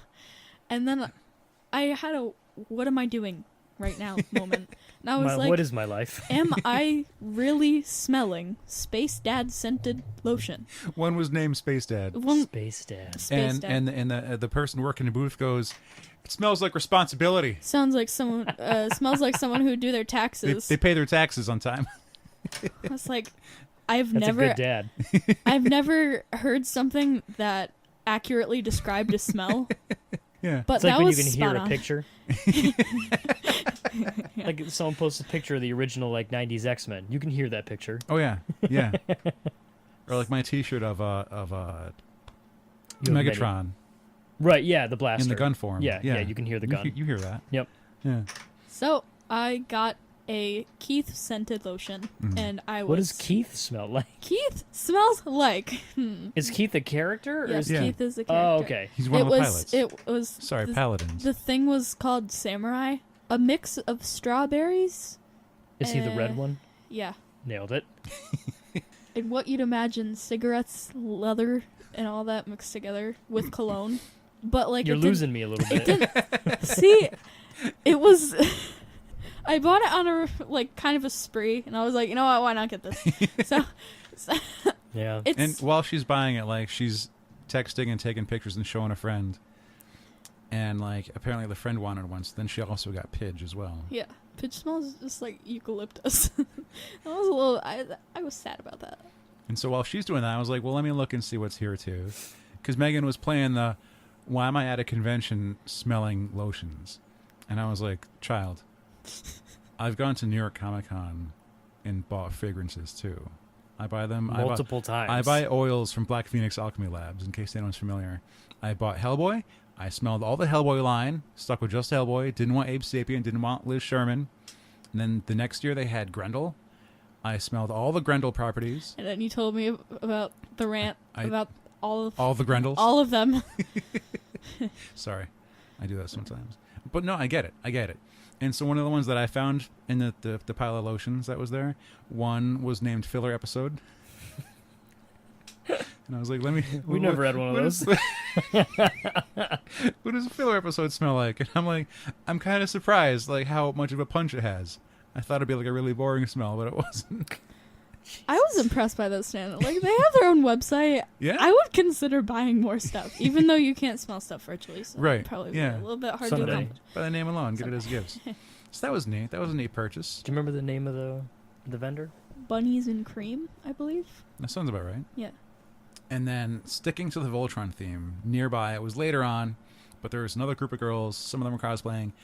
One of them was doing the thing where they carry a sign to put hash marks on.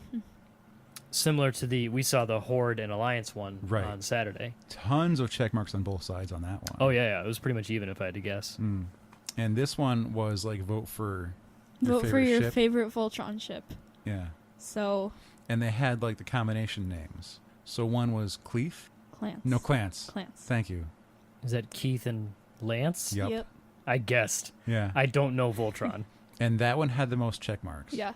Clance is like. Is that the correct answer, Megan? Is that okay? Yes. Yep. I voted twice on that one. Because I didn't know that the lady already wrote one down for me. Because I walked up. Because I was like, Megan, tell her who your choice is. And I she was looking at the stuff, and then the lady turned around, and I was like, I'm going to have to say Clance for that. So. And then she put one down, and then I put another down. And then Shalura. And then Meg like took the marker out of her hand so she could check one herself. And she's like, you could vote for more than one. And what was the other one? Kalura? Shalura. Shalura? Shiro and Allura. Shiro. Space Mom and Space Dad. So Shiro wasn't in the original series. Okay. But Allura, we all know Princess Allura. Okay. I don't know Voltron. I'm sorry. It's too old for you, I guess. I know Mighty Morphin Power Rangers. You're young. What kind of laugh was that?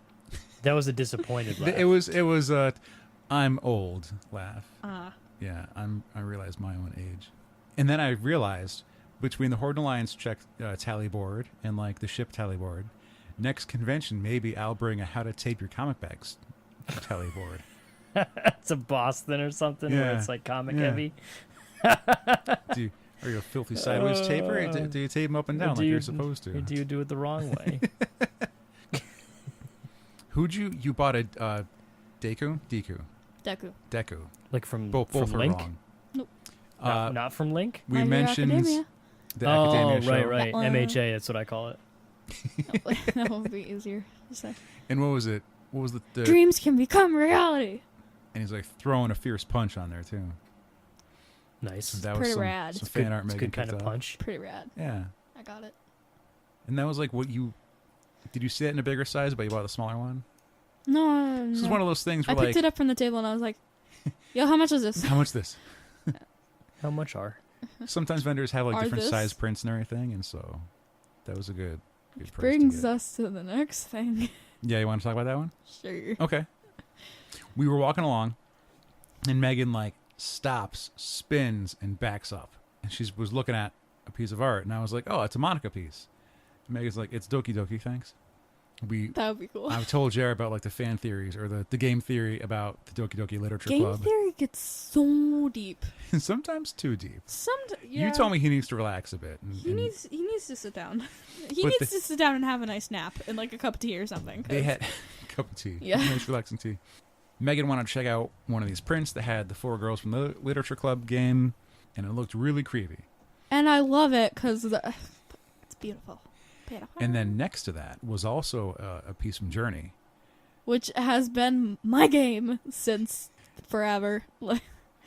When I had Megan start playing Journey on my PS3 a long time ago. Remember that? I've never played the game. You've watched me play it multiple I times. hand the controller to Megan. I beat and it she like starts- 6 times. She's beaten it at least 6 times. As a child, you were under 10 the first time you beat it. Yeah. Not really knowing what you were doing, but you were following a white robe. Yeah. So that was neat. Then she played the game of like, I'll come back later and buy this. And Megan wanted to play the I'll come back game and actually come back because you felt guilty. Because I was looking at this and having a full-on conversation with the person. Like, it seemed pretty nice. Right. So I was like, okay, I have to head to a panel. Yeah. We'll get to that. I have to head to a panel, but I will come back later. And she's like, oh, you have to come back before this time because we're leaving. So We're I going was to like, pack up a little early. Yeah. okay. That's how they get you. Okay, I'll come back later. She's like, okay, I'll see you then. And that's an immediate guilt trip, okay? And it hurt me. So Megan felt she actually had to go back. And I actually did. Whereas I take the cowardly route and just completely avoid that aisle for the rest of the show. I wish I would have done that. But instead you bought like a postcard I bought of a print that I didn't need. of a Because cuttlefish. I looked at the big print for the one that I originally wanted to get, which was Yeah. the Doki Doki one. Yeah. And it was quite expensive. And Oh. I had wasted... No, not wasted. You weren't ready to pay that much. I wasn't ready to pay that much. Yeah. And I spent a ridiculous amount of that on food. So... Oh right, we went Yeah. to we went to Camp Anime with Nias and Yeah. Pocky and some marble soda. a ridiculous amount. I asked if it was in a smaller print so I can get it for a lower price, but Okay, you're learning. no, Just that one size. just that one size. Yeah. And it was only that one print. Hmm. I did not want to pay that much, so I got a random print for $5. That was a very small one. You were like reasoning out to me like you've done reports on cuttlefish before. You know all about it. I have done reports on cuttlefish before. You were really proud and you showed your dad you got this cuttlefish card. Yeah, because it's been an ongoing thing. Okay. The squid cuttlefish debate is still going on. They are very similar. Yes, there. This is a squid. No, that is a cuttlefish. If you This showed me a is squid and or a cuttlefish Uh-huh. and told me to say which one it was, I would not be able to guess. Anyways, There's one in between that I confused too. Octopus. No. No. Megan said that the food there was better than last year. It was very good. The pizza was was it? like steps above last year's pizza. I got piss pants. If you follow us on Twitter at OMV Podcast, you could see the chronicle. I gave a little bit of an update on it, later on in the day. But I opened up a seltzer that was in my backpack all day without thinking, and it exploded all over me. The fries were pretty salty. Other than that, I didn't have a problem. Fries with were the food. hella salty. Yeah. We played one of the games. One game. We Bishy did Bashy. Bishy Bashy. Is that one of the rhythm games? No, No, it's like there's only 4 giant buttons. And as you play, you essentially go up this ladder, this tier. There's like a bunch of stages and stuff. I think we made it And- up to stage 7 And each out game of is 24. every single game is different. So like you And you have start to learn all the techniques and stuff to beat you it. start the thing and it shows you what to do, Mhm. and then when you finish, you hit the big yellow button. Yeah, that's the cuttlefish. Photo for reference. Yeah. Got it. Oh Yep. wait, are those two different things? Yeah. Okay. I wouldn't have been Guess I'm wrong. Now we're learning. Educational. This is And Megan is very courteous. We're playing the game. We went through a couple stages. We lost like 1 life. It's a 3-player thing. There's only 2 of us at it. And like Megan turns around and is like, Uncle Alex, there's people behind us. And I'm like, yeah, well, it's okay. We can They'll wait their turn. finish playing our life. You know, like you don't have to give up your Mario run in the middle of a life. You could go play until you die. It's fine. But she was wanting to be real courteous because there's other people who would like sit at the rhythm game and just play forever and never ever quit. Yep. Mhm. That's what we ran into last year because we wanted to play one of the dance things, and then one of the pros got on there and did not step foot off that thing for over half an hour. Yeah. We were waiting quite a long time. We did like a whole loop, came back later, and they were still on it. Yeah. So learn So Meg stuff. Be courteous. gets very nervous of not being courteous. Right. Yep. I feel you. Yeah. But I mean, we got pretty far in our game. Not as like if we really wanted to try it, we could have done better. Probably got further than we did in shooting rhythm game. Yeah, that was weird. It also helped that we couldn't hear anything. But We also couldn't read anything and the fact that ConnectiCon like pulls in all these games from Tokyo Attack is pretty cool. And they've had more than last year. What did you think of DadCon, Megan? Pretty good. Pretty cool. It was I just refused to step on the grass because I did not want to get shouted Don't at. get wanna yelled at. Shouting is scary. I want to look up some more about NerdFit because NerdFit is the booth who put on like the little DadCon section, and that was pretty fun and entertaining. And it was Kent who took our picture. Kent. Yeah, That was nice of Kent. yeah. There's a few names. Iris Sockman is one of the people that's on this show apparently. Panel time. Panel. Okay. Meg picked out one panel she wanted to go to. This was a sort of chaotic decision. Well, I try to encourage you to check out panels. We're walking around and we're looking at stuff, and I Mhm. see one that catches my eye because Right. from past episodes, maybe some have heard my ranting about Yuri on Ice. Man, was I into Yuri on Ice. So I see this that catches my eye, and I'm like, okay. Yuri on Ice. Yeah. Breaking the yaoi mold. That should have been an I don't know what that means. indicator that it would be going far more into the relationships of the characters than the plot. Would you have known what that meant? Because I didn't know. No. Okay. So we get to the panel. We get inside. It's kind of full. We have to walk to the far end of the panel, take our seats. And so we're waiting for it to start. And it starts off, and it's kind of not what we had expected. Because Megan just wanted a panel that was about the TV show, about the anime, the Plot, cartoon. because The they plot. skate on knife shoes and talk smack about each other, and that's what I am there for. Megan likes ice skating.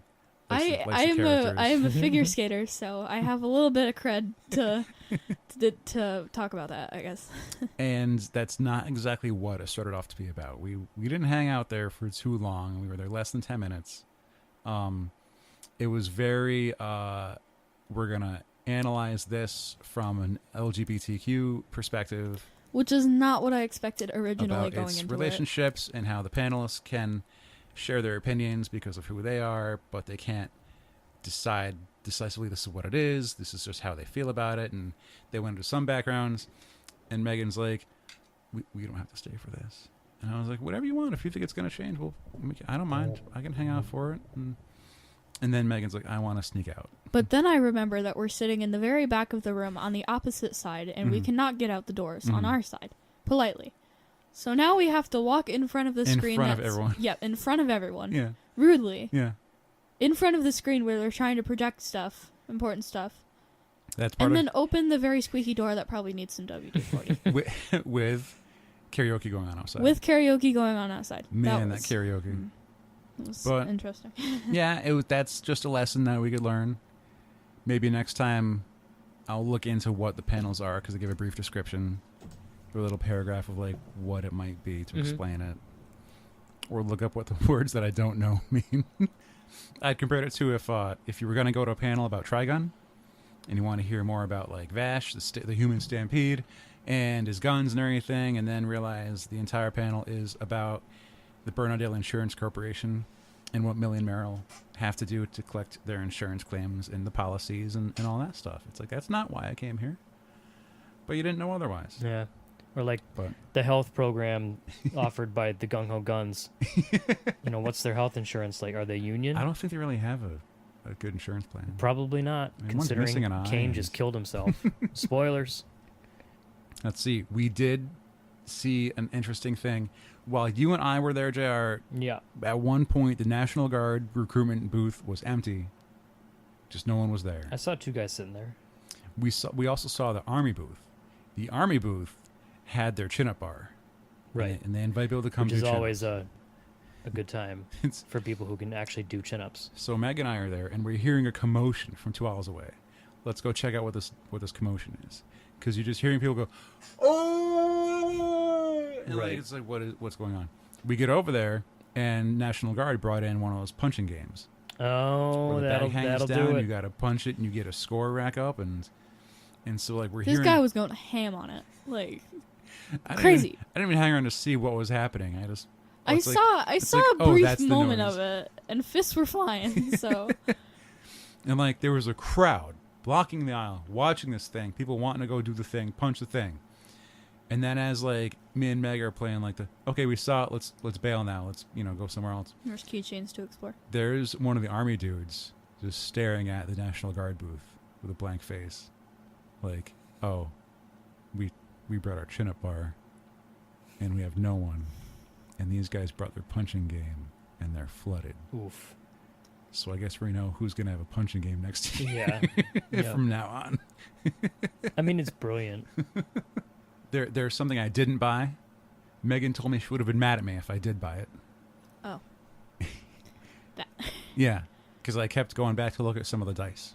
Yep. The I think nice- it was over 4 times. I was encouraging it. I was like, yo, did you find dice yet? I didn't, because like there was 2 different booths. One big old booth had a bunch of really nice die sets. Level there up. was a smaller booth that had like similar stuff for different prices. Couldn't find an exact set I want. Megan and I were both looking at things. You thought the blue midnight sparkle was kind I of like neat. the rose gold ones. Rose Those gold. are cool. Yeah. Blue Midnight Sparkle is a pony from My Little Pony, if I do recall. I knew that. The thing is, I don't know, but there's a good chance I'm right. And so we leave, and I didn't buy any of the dice.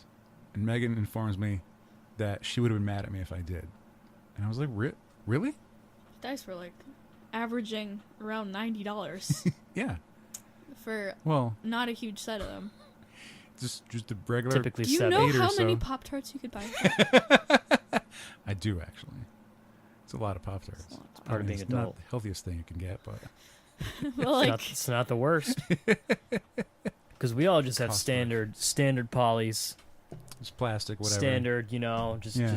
just run of the mill polys. That's what I call them. But I had no idea that my niece would have been ashamed of me otherwise. I wouldn't say ashamed, just mildly irritated. Just disappointed. I could have spent that money on you instead. Nah, She's not I'm mad. spending on She's Pop-Tarts. just disappointed. Oh, I pulled that card just now. I didn't even realize that I was doing it. Oh.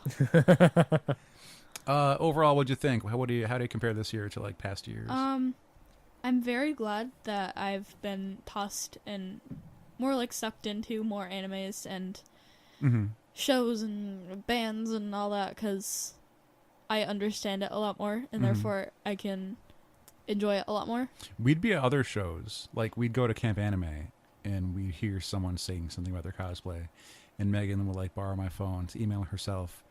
To, like, she has to write down, like, watch Hetalia, watch this show. She's, like, referencing stuff to herself so she won't forget what people are talking about, so Mhm. she can catch up on it later. She's doing her homework. The good like homework. like a true high schooler. No. Am I right? High school. Like High a, school. like a real, Unfortunately, high school. like like- a real weeaboo. Weeb. We busting it out now. Oh, God. So overall, you had a good time? Overall, good experience. 10 out of Good. 10 would do again. Nice. Yes. 10. 10 out of Wow, 10. that's pretty high. 10-10. That's a perfect day. That's like an A++. Yes. Plus, plus. That's an S rank. S grade. There it is. Yep.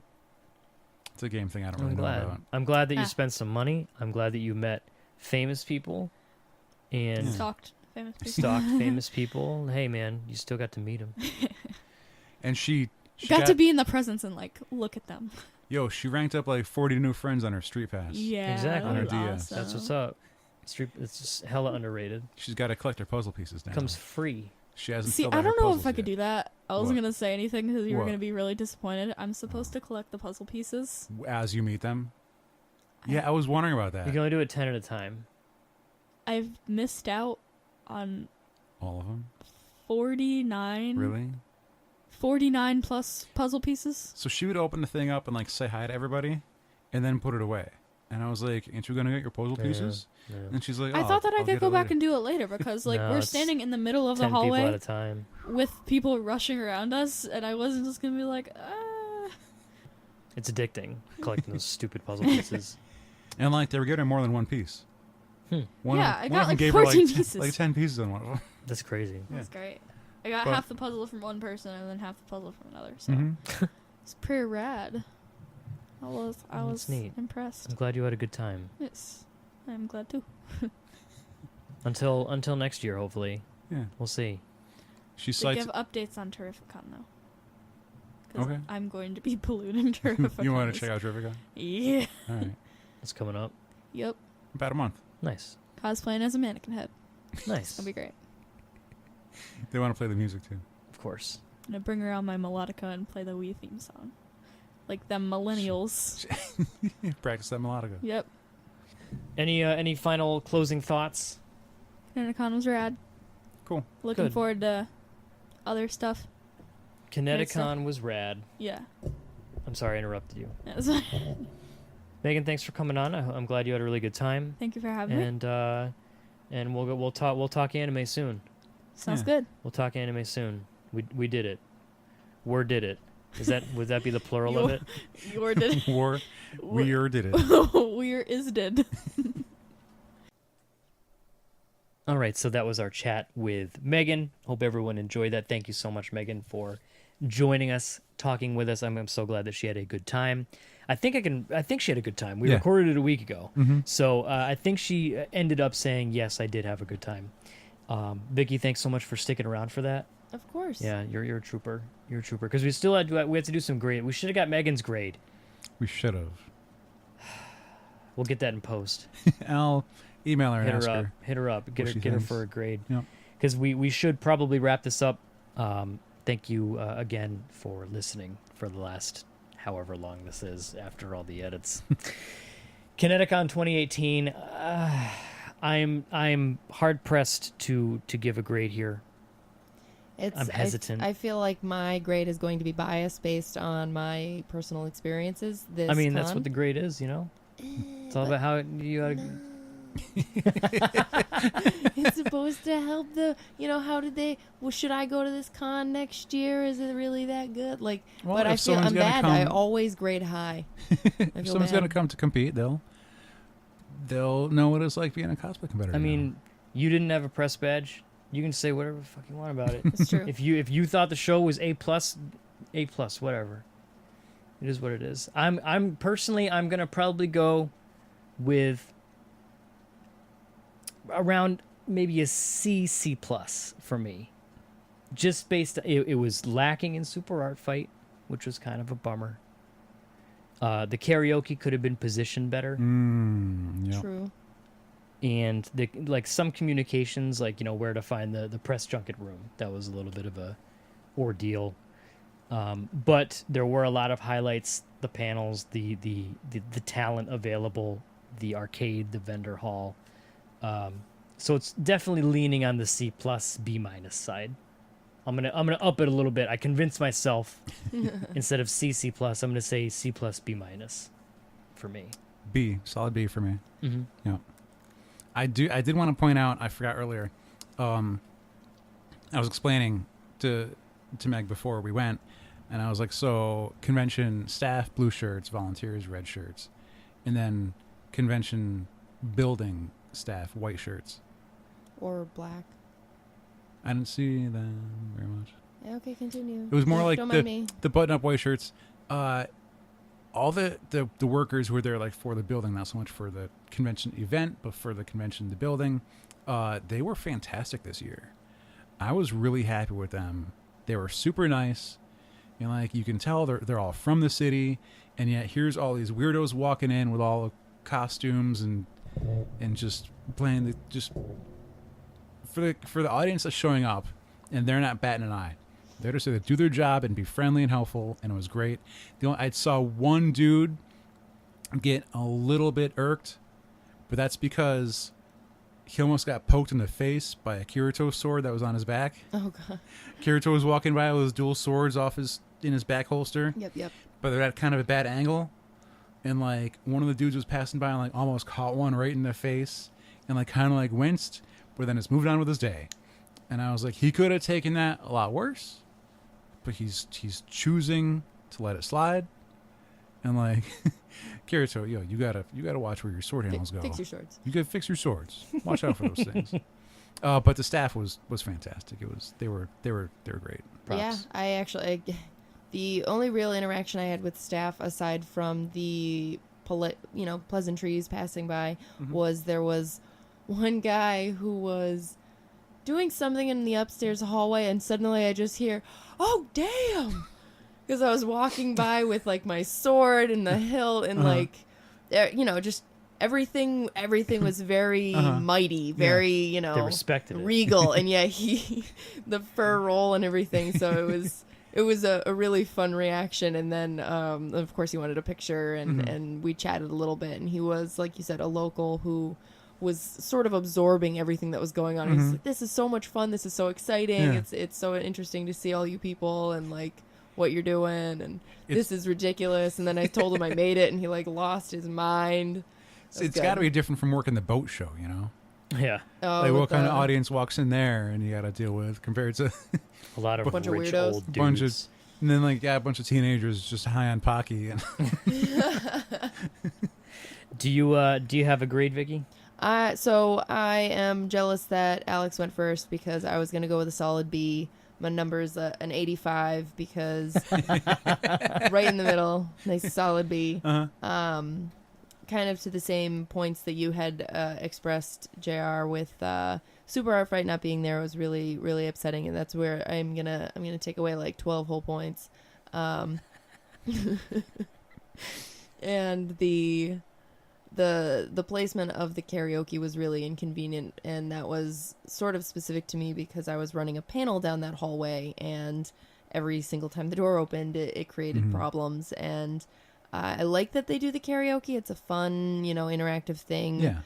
I don't really like the karaoke personally because that's kind of like a bar thing to me. Like that's something you do late night, hanging out with your friends after hours, not necessarily something that goes on at the convention. But hey, to each their own. It's something ConnectiCon drives through every year. I feel like we just got to find that sweet spot of wherever it needs to live. That is not the hallway. That is not the weird Second level floor of lobby the thing. yeah. Not in the lobby either. That would be terrible. But all of the pros as well. It was a really good con overall. I had a great time with the people I went with, the people I interacted with. I've met a lot of new people. And I didn't really run into any negativity. Oh, one thing that I did learn, I don't know how heavily it was advertised for you folks, but as a cosplay contestant, in one of my emails, it was addressed that there was a harassment line that you could call if anything was happening. I think I did see that at one point. So kudos to ConnectiCon for rolling that out. I think that is really important. And I actually didn't see any sort of negative or inappropriate behavior going on, which was wonderful. Everybody seems to be, I don't know, away from that, which is nice. Yeah. Or at least it was this time around. But I really liked that ConnectiCon had that available to people. So yeah, solid B from me. Respect. Again, the personal side with the winning first place and everything, We kind of always- little bit more of an A+, but that's specific to me. In so our I'm trying unbiased to, journalism, we always mix in our personal opinions into the show. Like personally, I would have loved for Super Art Fight to be there. Other people, Personally. maybe they disagree, but it was a big factor in my enjoyment of the show. But overall, had fun. Big props to the show again for giving us the opportunity to cover it and letting us attend. It's always one of those things that it's like middle of the summer. Yay, let's look forward to something.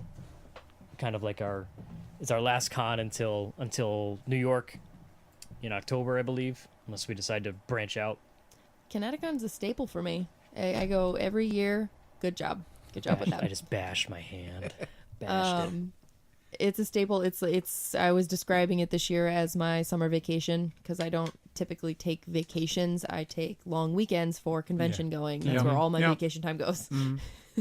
So it is my summer vacation, the early spring being PAX and AB, depending on what weekends they're on, and then the fall vacation being New York. And I sort of pepper in whatever else I can go to throughout the year. So I'll definitely be going to New York as well. Dope. We'll see you there. Yeah. You gonna be there on Friday? We have Friday, Saturday badges. That's what's up. Yeah. That's what's up. Well, I didn't want to buy 4 days. It was a lot. It's a lot of money. That's way too much money, way too much time, way too much effort. Yeah. Vicky, thank you for coming on, giving us your entire Wednesday night. Like, oh yeah, we'll do 20, 30 minutes. Hour and a half later, here we are still going. This was a lot of fun. I'm glad you had fun. Congratulations again. Thank you. I will catch your panel in its entirety soon. That's a guarantee as long as it matches my schedule. I will keep you posted. We actually have some feelers out there to do it at other upcoming conventions, but have not yet received confirmation. So I'll let you know. Fingers crossed. Nice. This was a lot of fun. Thanks again to Megan for giving us her valuable time. She's on summer vacation. That is some valuable time that she She's at gave the beach to us. right now. I'm not jealous because I hate the beach, but I get it. I get it. Some people like that, don't know why. So I guess that's going to do it. ConnectiCon, a lot of fun. Vicky, congratulations. Megan, thank you for coming on. That's it, right? Yeah? Okay. All right. So until next time, I've been JR. I'm Alex. And I'm Vicky. And this has been episode 332 of Opinions May Vary, the longest episode in the history of man.